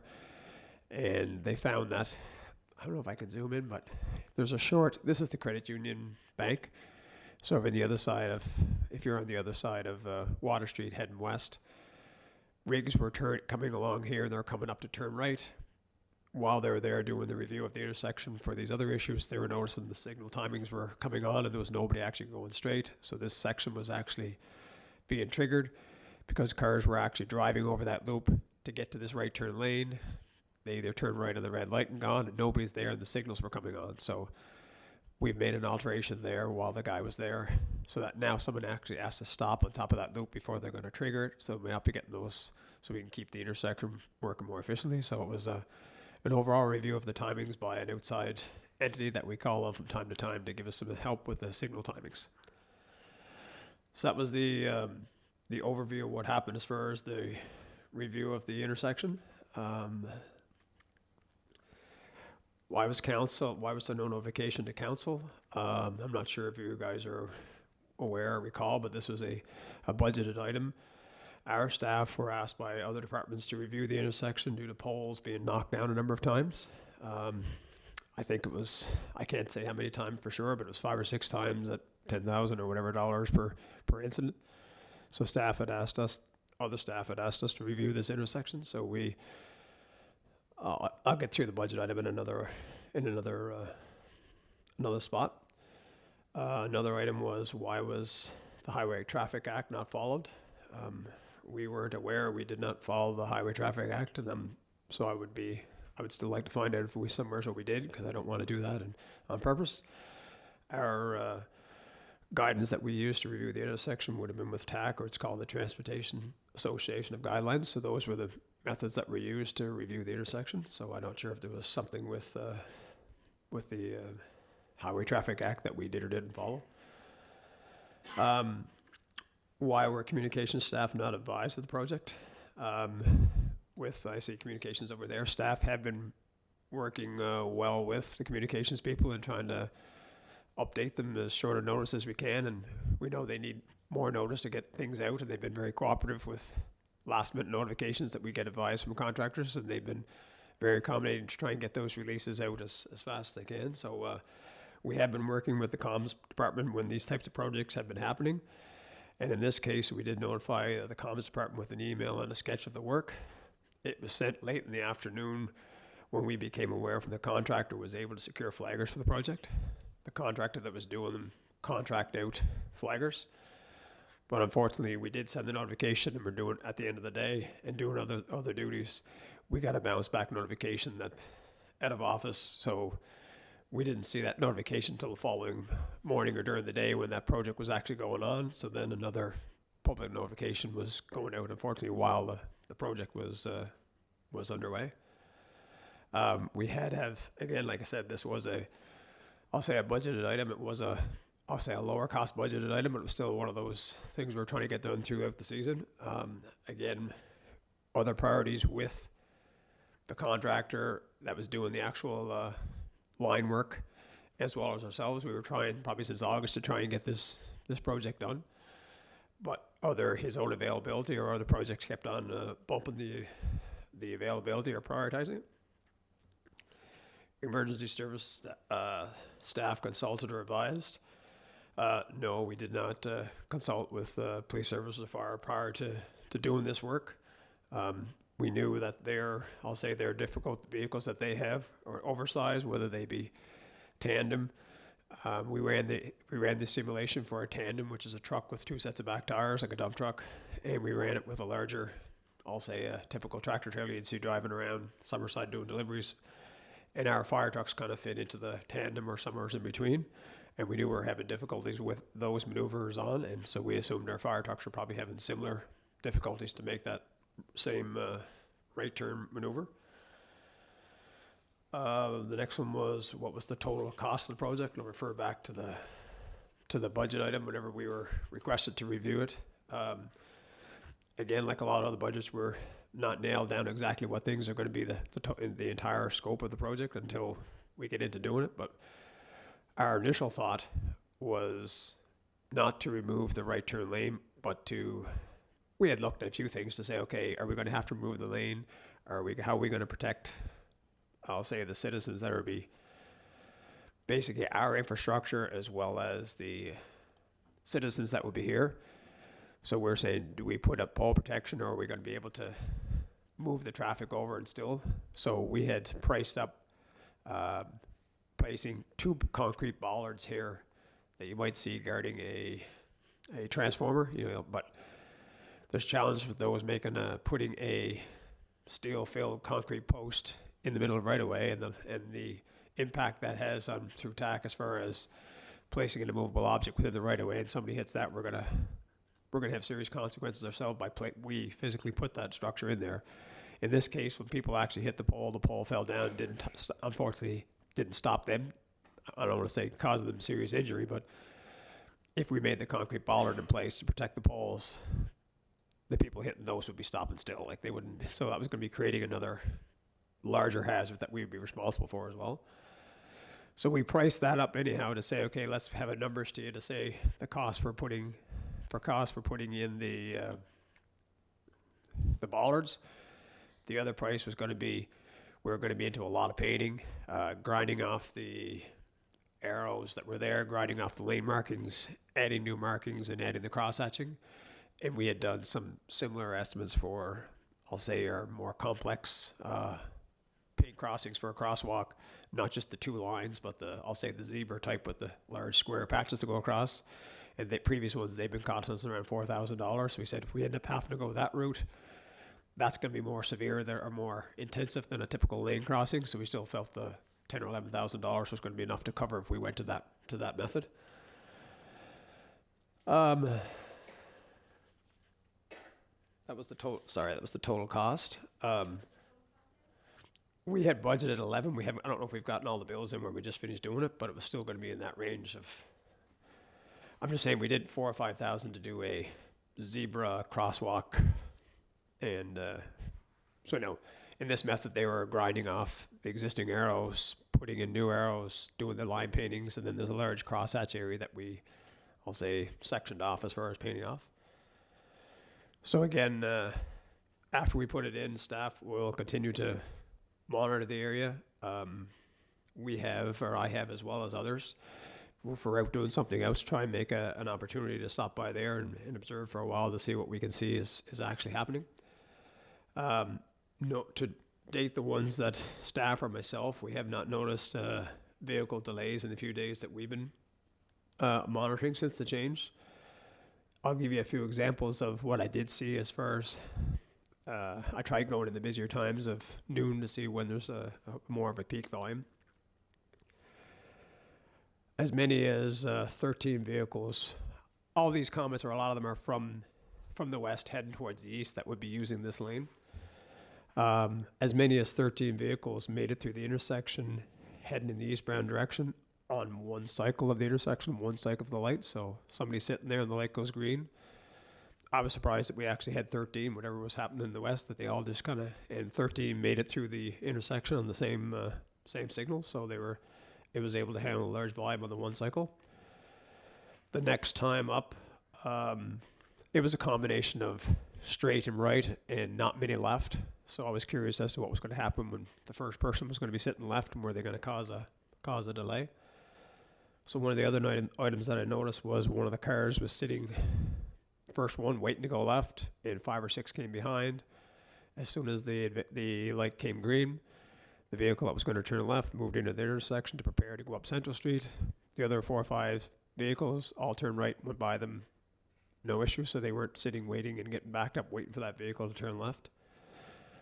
I did then view once from this direction, and there was 2 vehicles sitting opposite me, and I was wondering what they were doing. They were just sitting there, and I waited until the light turned green, and then both of those vehicles turned right. So they had lots of opportunity to turn right on the red. They did not. This lane elimination down to 1 lane does not decrease the ability for them to turn right on the red, so they still could have. So it was still 2 vehicles sitting at a red light. That was the only delay I noticed. They could have actually cleared the intersection and turned right. Then another one I had, actually, I don't have a picture of it on here because I'd sent these down ahead of time, was actually today. I was actually over in this parking lot here, and I was watching a vehicle come down, and they could not turn right. So I do have the pictures I can add to this, but there was taillights I could see visibly from here, and I was like, okay, well, there must be something going on Queen Street that's backed up because they can't even get down the street. So the only delay on this intersection was because they could not get onto Queen Street. And then I saw the vehicle behind go out around this vehicle, and I'm like, okay, what's going on there? They're actually passing a vehicle in the wrong lane. So I drove out of this parking lot, came around to here. This person in this half-ton truck decided to turn left, and as soon as they got through the intersection, they just stopped next to the curb. There's no parking. They just blocked the whole lane, and this car had to go around it. And I sat here. I got pictures again where another half-ton came and had to go around it. And when I went to go through the intersection, I couldn't go around because 2 cars were coming up, so I just waited.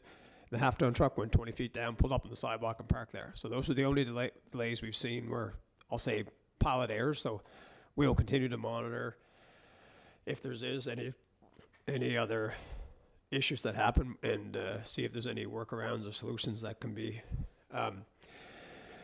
The area up on the inside that we've now eliminated, we're going to have to monitor that to see if anybody is coming up and going on the inside, and if so, we'll have to add additional signage, or we're looking up now to say what would possible signage be if we note that to be a problem, so we can allow for that.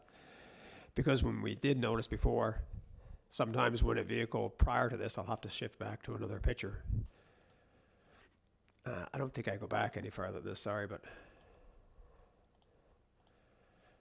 I'll go back one. If a vehicle was in the right turn lane, sorry, wrong one.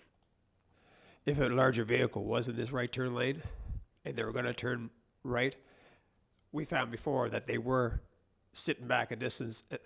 They were sitting back a distance, and then they were swinging out in the other way. They are occupying this other lane that we've moved them over to now, And we did notice a couple times cars would start to slip up or start to go up the inside, and then the vehicle would actually start, the larger vehicle would turn right. So that's another reason for shifting everybody over to this one lane to avoid that pinch point up ahead. So that was the slipping in the crosshatch area. We had, as I said, we had completed this work and had done the options in the summer, and we had tried to coordinate with the contractor to do these installs. It wasn't our own crews that was doing that. We had contracted it with a paint crew. They had a number of other jobs that either got taken priority or larger jobs, and we were actually asking them to do this for us. The same contractor was doing the east-west housing corridor and painting those lines, Water Street East in the fall after we finished paving there, and then we added the left turn lanes. So it was actually when he was up finishing on one of the east, on the McColeman Road end, doing the extra lane movements up there that got repainted, that we still went up and said, look, we still have this other job you haven't gotten to. And that's why I think on whatever that date was, he called us around 3 o'clock or so and saying, look, I got flaggers lined up for tomorrow. So that's why we sent out a quick notification and try to get it done before the season was over. So that's kind of a summary of the questions that you asked. I can take more if you wish or clarify.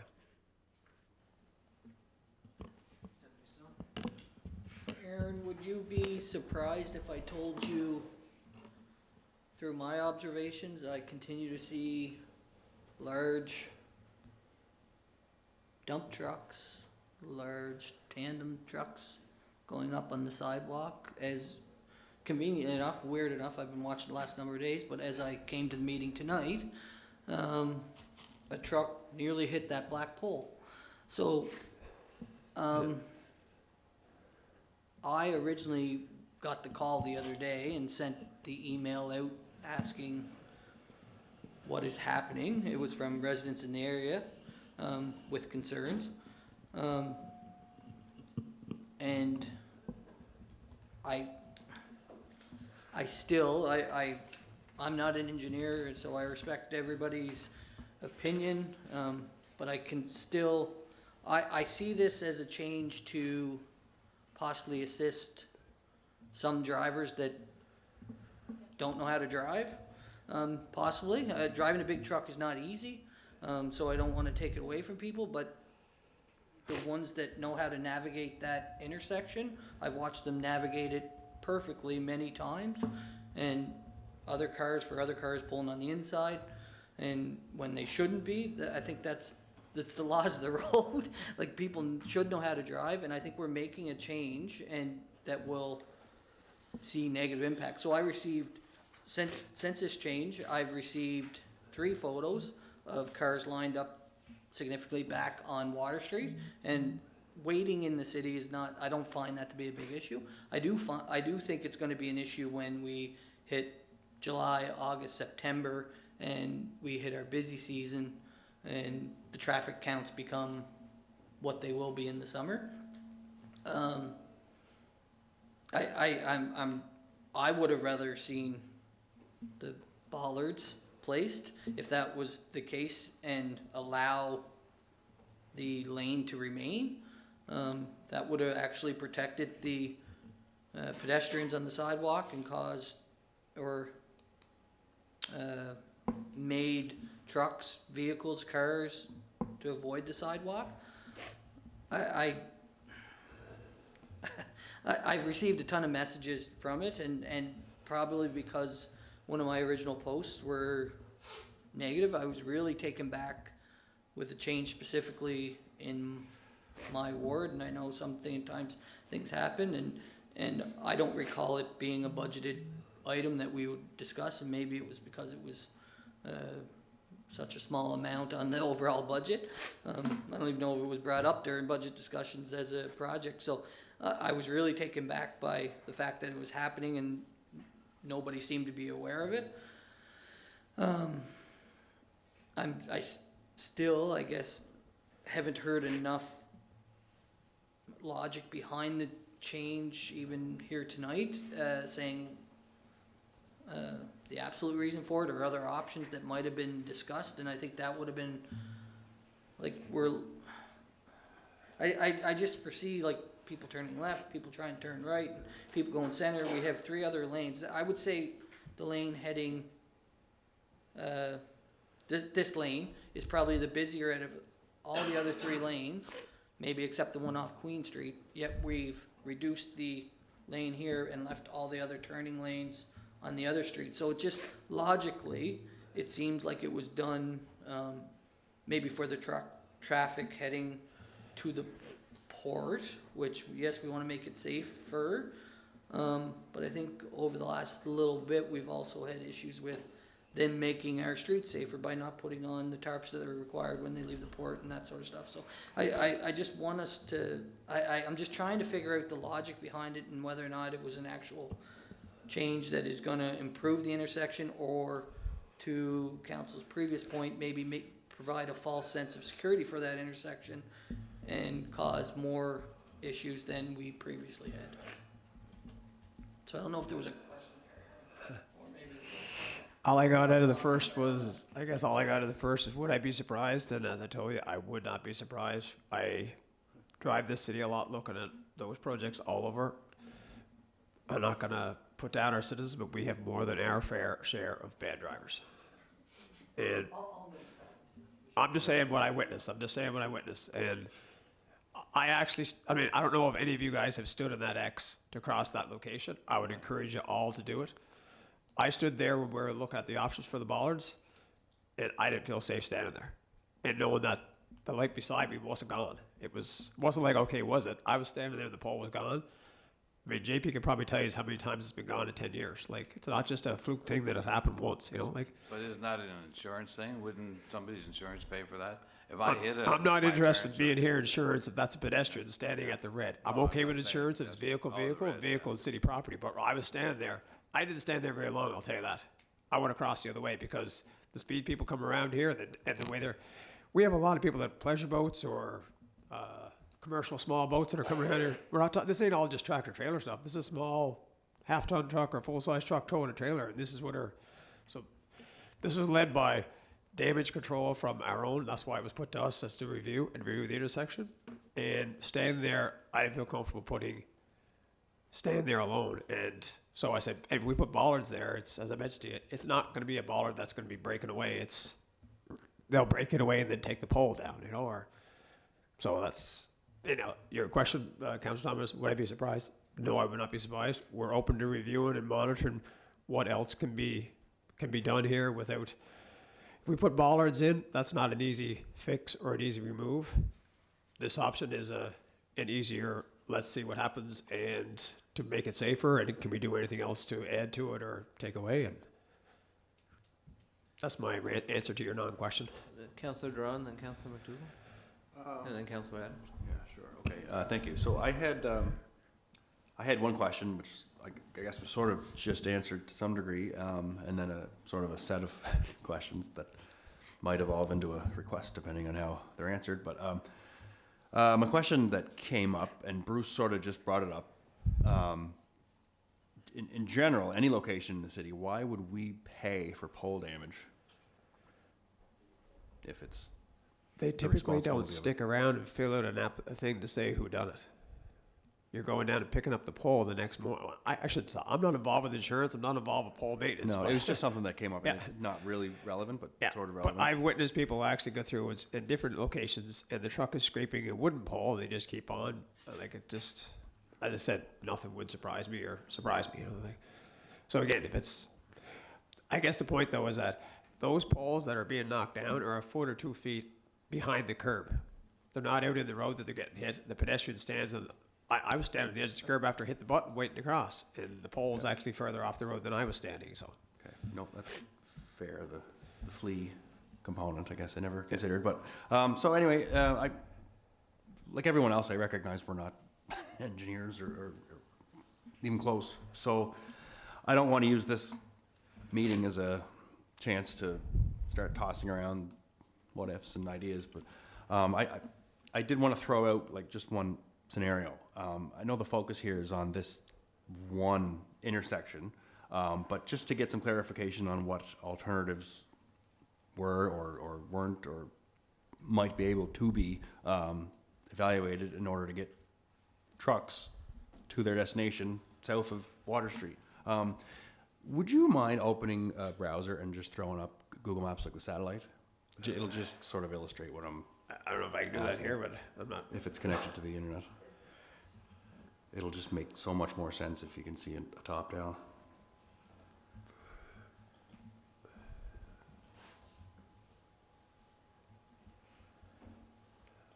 And I'll just sort of, yeah, so as you, Where am I headed? just Google Maps, Google Maps. like the satellite top down of I have it saved as a. There we are, Somerset. How far in Zoom do you want, or? right to that intersection, Okay. if it's possible. Then like the satellite layer. Didn't see it pop. Oh, I don't see it coming up as an option on here. Take that, X out that bar up there. Or I could just Set call as over the a call. lovely Tanner here, and he's. Yeah, X that one out.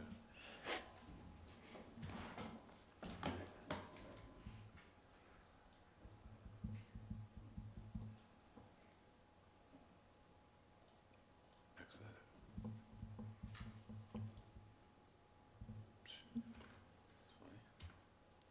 Anyone else has a question, we can carry on to the factor if you wish, or don't. Yeah, I mean, I can continue, I guess, and if you Yeah. figure it out, you do. If you don't, that's fine too. It would make more sense to people as I speak to sort of picture what I'm talking about. But anyway, in my head, which I acknowledge is not the most organized space sometimes, if the objective was to provide protection for pedestrians from truck traffic, mainly, was the option ever explored to either restrict or prohibit right turns for trucks at that intersection? And the reason I ask and why it would be nice to have the map up is that the northbound lane of Queen Street is about 3.3 meters wide, and it's a very square turn. So if you were to move the map that isn't up to the Heather Moyse Water Street intersection down by Subway, the same lane is actually like 8 meters, and that turn is a very gradual. So if trucks, I guess in short, were directed from Queen Street down to that other intersection, it seems like a easier turn to make to get to the same destination. Yeah. We did not look at truck routing or creating a truck route or eliminating certain areas. I wasn't sure it would be favorable to say all the truck traffic we're going to drive through the center of downtown instead of turning right on Harbor Drive would be deemed a positive to the downtown core district to drive every tractor trailer through that district. That would be my first, but again, I could be wrong lots. The other one, I think you asked another question, but what other things could be done? I guess this, as well as moving this lane traffic all to here, the stop bar got moved back to allow them to start further back to allow them to take part of this. They are going to look and say, can we, looking at those, I'll say the vehicle paths on the computer as far as where they're different, if we can move these bars back slightly to allow if the truck was just missing here so that there wouldn't be a potential conflict with this vehicle sitting here. So we are still going to continue to look and say, okay, can we do anything with those stop bars so that they're not making the swing over to into the opposing traffic in the wrong direction? Okay. I'm not sure if there's other parts Yeah, to no, your- I mean, no. I mean, it wouldn't bother me having trucks go through downtown. It's a street. You're allowed to drive on the street. And the other We were also intersection. trying to promote when this intersection got revised with the downtown BA. I'm not sure what year that was. It was 10 or 15 years ago. They were trying to promote walkable cafes and stuff that we're going to have the trucks then come right through that area. Again, I think if we're going to say no trucks, we have to provide a truck route, and that's a whole separate organizing. We were just asked to come in and say we're losing thousands of dollars here and fixing the poles. How can we look at limiting our losses here and then looking at the potential pedestrian vehicle safety there? we didn't get into a whole truck route exercise yet. Councillor O'Toole? Thank you. And so, Aaron, I guess I'll confess that I'm not an engineer either, but I traveled that route many times through a week, and I couldn't count on that hand how many times I've had a problem at that intersection. I was shocked when I come in the morning, when I seen, or the evening I guess it was, when they were working at it, and I just couldn't believe it. And I wasn't back in the next morning, but I can tell you that I heard about it, and there was lots of residents commented on it, and I don't see it much safer than it was before. I guess I was really disappointed that this was happening. We didn't know about it. It was something, you know. And I guess what really bothers a councillor is, you know, walking the boardwalk and somebody, what in the hell are you fellas doing anyway? And, you know, you gotta, but anyway, that's the life of a councillor, and you gotta deal with those things. But, so Aaron, I'm a little confused of where this was in the budget. Was it a listed item, or was it in with something else? And it would be. I submit probably, I don't know, 20, 30 items as far as, I submit paving as one item, and then they're all a subcategory, and I submit sidewalks, and It was this in was the capital budget, right? in the capital, and another list of, I'll say miscellaneous items that are, I'd have to look at my budget submission, see what it was, and. Would we this just- be in the miscellaneous at 11,000? No, I'm saying, I list off, some of them are all bigger, I'm just saying, year to year, I always have paving, sidewalk, water, sewer. Then there's one, obviously, it could be an intersection, maybe of 500,000 or 50,000, you know? There's a number of items that are not returning every year that are in a overview or general category, not, that are submitted. We're asked at a staff level to describe the budget item and what's the issues, and we were doing it to support another department of assets they were continually losing, and. Does any of the staff that was dealing with this, do they live on that side of town and they use that every morning, or they just go down and have a look at it? Because if somebody's as I using said, this every morning, they know that there's lots of times, I don't see much difference for a truck now, but I got all kinds of pictures on here of people still using that lane. Still using the marked out lane.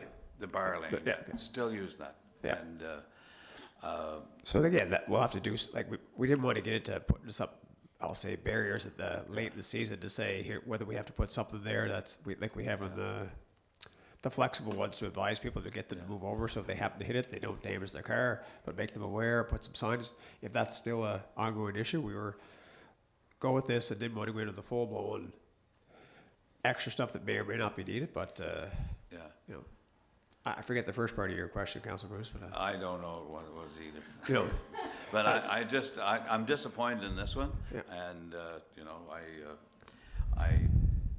like I said, I use it a lot. I've never, hardly ever run into a problem there. And if I'm coming up Queen, if there's a truck sitting there, I know enough not to go right to the top bar. I usually stay back if I'm the first one, and most people do. And, you know, I think it's, one of the biggest things is we didn't know a thing about it.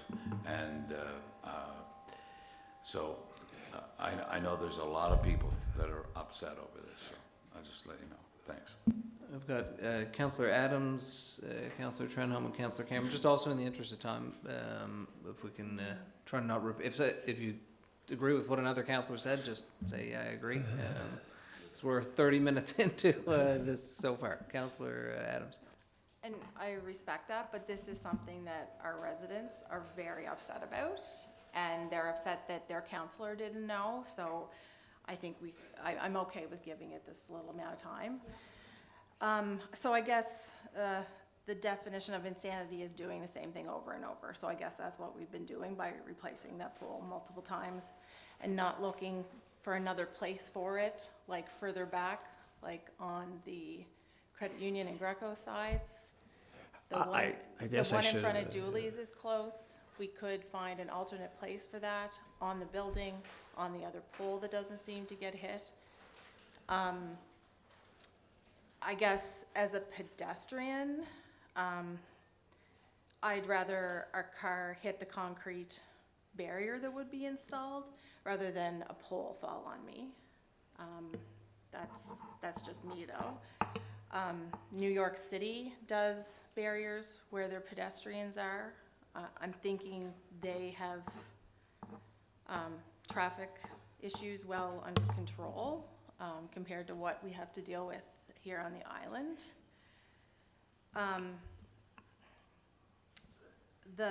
I first should say that the line painter, this is no fault of his. He does tremendous work in our city, and he works at night, which is always a lovely thing for everybody traveling during the day. I also want, before I get too far down the road, I also want to point out that lack of planning on one department does not mean that comms has an emergency. This can't come down to comms. Our comms work 24/7, and for them to get notified at 3:45, that is what it is. It happened, but the long and short of it is, this was not planned properly in multiple ways. Communication to council, communication to residents, communication to comms, communication to other staff. That is a real issue that I hope we don't have to deal with again. So trucks swinging into another lane. I think it's basic driver's ed that if you're behind a transfer truck and they put on their lights, same as going into a roundabout, you don't pull up beside it. You pull back and you give it room because they go into the other lane to make their turn. It's been a few years since I've done driver's ed, but I'm pretty sure that still applies. And that's for roundabouts, and I mean, there's even big stickers on the back of most trucks. So there was no report done as a result of the review. There was no notification. It's very disappointing that our police and fire were not consulted. Like, those are big ones, and I don't care about the size of the truck they drive. I care about them seeing other issues that might come up when they're going to an emergency. And that's all well and good that it's in the budget, but I don't think much was looked at in terms of what you can do or we can do. Because I've never heard once anything mentioned about making a change on the Queen Street part to pull the cars back so trucks can get around. Also, there's multiple areas, like somebody else mentioned, in the city that the same thing exists. Like, are we removing the left turn lane off of McEwen onto Water Street East? Because that pole's taken down regularly. And I don't think that's ever going to be an issue or looked at. One last thing I would say is, you said this was put to you. Who was this put to staff by, I guess, you said it was put to you to look at it and figure out something. Who is the requester of that? Just that one there? Yeah. No, that last question. That was the rest were statements or questions. I'm not sure they came from another utility. I don't know who looks after on the municipal service side, who looks after poles, whether it's the traffic signal but it came from another department to say, this is an issue we have and we need help from tech services, please provide so it went to another staff member to say, here's an item because I'm asking the same question so I have to go back to, it's coming from, I'll say, municipal services or that side saying we need help with poles that we've been replacing however many over the last 10 years. I don't have any more. I'm totally, I gotta say, I'm surprised and I'm not surprised. I'm just really disappointed that, I think, anyways, our comms work so hard to get things out and in lots of time and the notifications to the public. And as a council, you know, we just finished a service review where our councillors were very adamant that tell us everything. The more we know, the better. Then we can help inform our residents because we're out there and our residents are asking. If they don't ask, then it's just something in the back of our minds that we don't ever have to bring forward. But at least we know. And this, this was a big one. Councillor Trenholm and Councillor Cameron, same comments on watching the time. Sure, just yeah. I'm just curious, could we flip back to I think the first image there, Aaron, if you don't mind? Yeah, well, maybe I like the other one better anyway. I guess the other one. The other one moves up. The next one moves up closer to the intersection, or That's fine. That's good. That's actually that's what I was looking for. Thank you. Yeah. So I'm just curious. I know if we're looking at the typical crosswalk, that is designed probably as per standard. But however, when you're looking at the button to push the crosswalk, this is always, because I've been a pedestrian here, it's always been confusing. I press the button there, I almost got to run to the crosswalk. So if we're able, I don't know, to move that crosswalk toward where the button is, then what we've created is a much larger gap that, I don't know, is that 10 feet, 15 feet? So we add the bollards, concrete bollards, plus put an angle on the crosswalk where it's actually where you press the button. To me, that would make sense, more accessibility as well. And then there's a much more window there when the car is turning, you'd see. And the other point that too, if you're looking at when the crosswalk is triggered, when they press the sign, we could easily put our RRFB just right on this travel lane that's turning right. So we had the travel lane there. That's going to clearly identify that any vehicles there, that's going to, the pedestrian's going to be in the crosswalk, and then you're creating that increased safety, pedestrian safety, is I think the goal is, and I can appreciate that goal very much. But I think that might be a better avenue to do that and not have such a major impact on traffic flow, perhaps. But that's it. Councillor Cameron? Great. I will be quick because I don't require any answers to questions. I'm just going to talk very quickly, more food for thought. A couple things came up when we were talking about this. One thing that kind of stuck right away was that there was short notice to do the project, but you also then said that you secure the contractor in the summer for multiple projects, including potentially this one. So the short notice to comms seems a little, it just doesn't follow suit. It doesn't fall into what you're saying. I think if you were doing a project like this where you're taking a lane out and you're changing traffic patterns, that you or the department or whoever should have done that should have had that ready for when the contractor is ready to send a comms, so that it still could be short notice, but at least people know it's coming. And then we as council probably also would have been aware that it was coming as well. Sorry, I had a hair in my mouth. When we were talking about this here where we have the one lane and a car is turning left, one thing that you said that kind of struck me was there were cars getting ready to go straight, front car was turning left, pulled out into the middle of the intersection, the following cars went right to go around it. I am not very super well versed on proper traffic etiquette, but I don't think that you are supposed to go around a vehicle that is in the middle of the intersection. There was, if a car is turning right and the car comes around, you're going to get hit. Lastly, I think something that comes back to us on council is if this was in the budget, maybe we need to look further into the breakdown of the budget and kind of do a deeper dive, and maybe not always just accept things at face value for what's presented to us. Maybe we should be asking more questions and looking further and further into those finer details, so that if there is something like this that comes up, which I don't think that there's anything necessarily wrong at this point. I like that it's a we'll go back to pilot project, I guess, with like the half stuff. I think that it is okay to test it out, but perhaps we should have looked further into it to know that it was also coming. But to echo Carrie, I really do think that more communication to council for projects like this that are very public facing would be good. It does give us the opportunity to communicate clearly with our residents for things that are coming and why things are being done. And I'll stop there. If I could just answer a couple of yours, Nick, because there were a couple were duplicate, I guess, or I don't mean duplicate, I've heard it, is that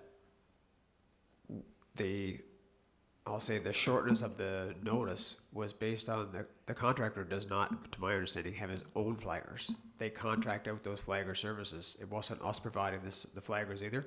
So whenever they were able to get notification that we have flaggers available for tomorrow, they were able to firm up late in the day, as we say. So they contacted us and say, I have flaggers for tomorrow. We're going there tomorrow. That's when I'm not sure what the term you guys use, the shortness of notification was. As soon as we found out that he had flaggers and he was scheduling for tomorrow, that's when that was our notification to go to comms and say, okay, this is happening tomorrow.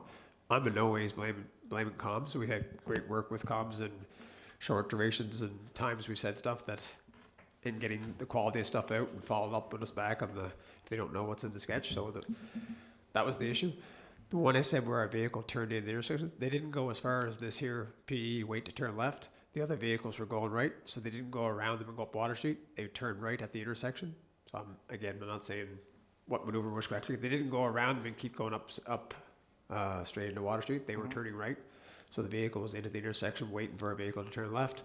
There was room here for the vehicles to turn right and not back up the intersection. But And I completely understand the shortness of notice for the public posting that went out. I just I won't accept an excuse for the shortness of notice for council to know. Actually, for council to be the last to know, for residents to reach out and tell us that something was changed, whether it was budgeted or not, when it's going to happen, we should know that it's going to happen. And like you said, it was kind of contracted out in the summer to do this work. That is many, many months where we could have been informed that it is going to happen at some point. We don't know. I completely understand that because you're at the mercy of when they can find the people to do it. I just think that the lack of communication towards council just really rubbed me the wrong way. And after that, there's nothing to answer, and I'm good. Thank you. Nice, Councillor. Councillor McColeman, and then CEO DeRosier there. Okay, thank you, Your Worship. Well, Aaron, thank you for giving that breakdown and all of the details. I think for me, I'm looking at it around procedures and protocols and notifications and communication. One interlinks with the other.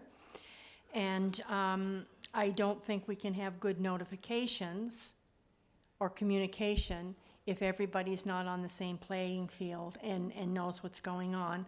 But I also understand that when people have a job to do, I would not want us as a council or a city as an organization to become so cumbersome that they're wondering, well, should I do it? Should I turn left? Should I turn right? We have to have clear communication. So I'm just kind of framing this around the protocol that we have when there is a hiring in the city. Same type of an idea in a sense where for council knowing, it's really important for us, and a lot of times there is a notification to council that it's confidential, that it stays within that area of notification. It's not gone out to the larger community.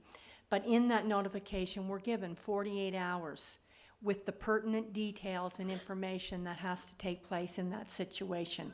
I see something like this as if that type of a 48-hour notification was given to council with the pertinent facts as to why or whatever, and then in an employment hiring, council is always asked the question, if you have any issues or any concerns that are legitimate or whatever, please advise by such and such time frame. We're always given that, because then that allows us to think about it as a council and mayor. It also allows that the communication takes place, but it also gives advance notice to us so that we can be aware of information that could be coming forth from residents. So to me, I think it's something that's a learning curve and a learning experience that we've just gone through, and it's important for us to be given that information. So I think we should treat it like a protocol, a notification protocol, that we receive a 48-hour notice not to make it cumbersome, but to keep us abreast of what's going on. And if there's any real issues that are very factually pertinent, then we let the director know and the CA know, and we try to work through it that way instead of it becoming mud in our face.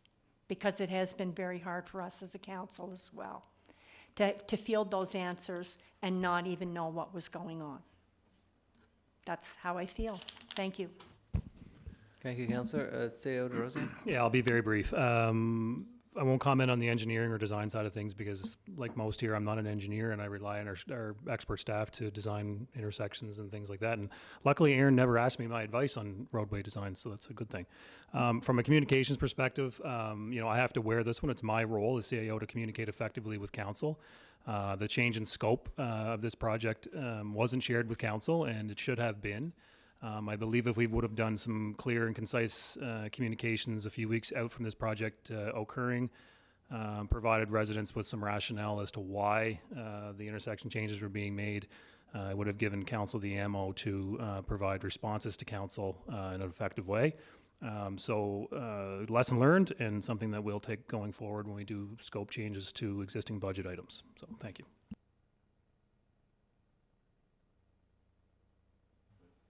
Further comments, questions? Seeing none, thank you, Director McDonald. We now move into our in-camera session.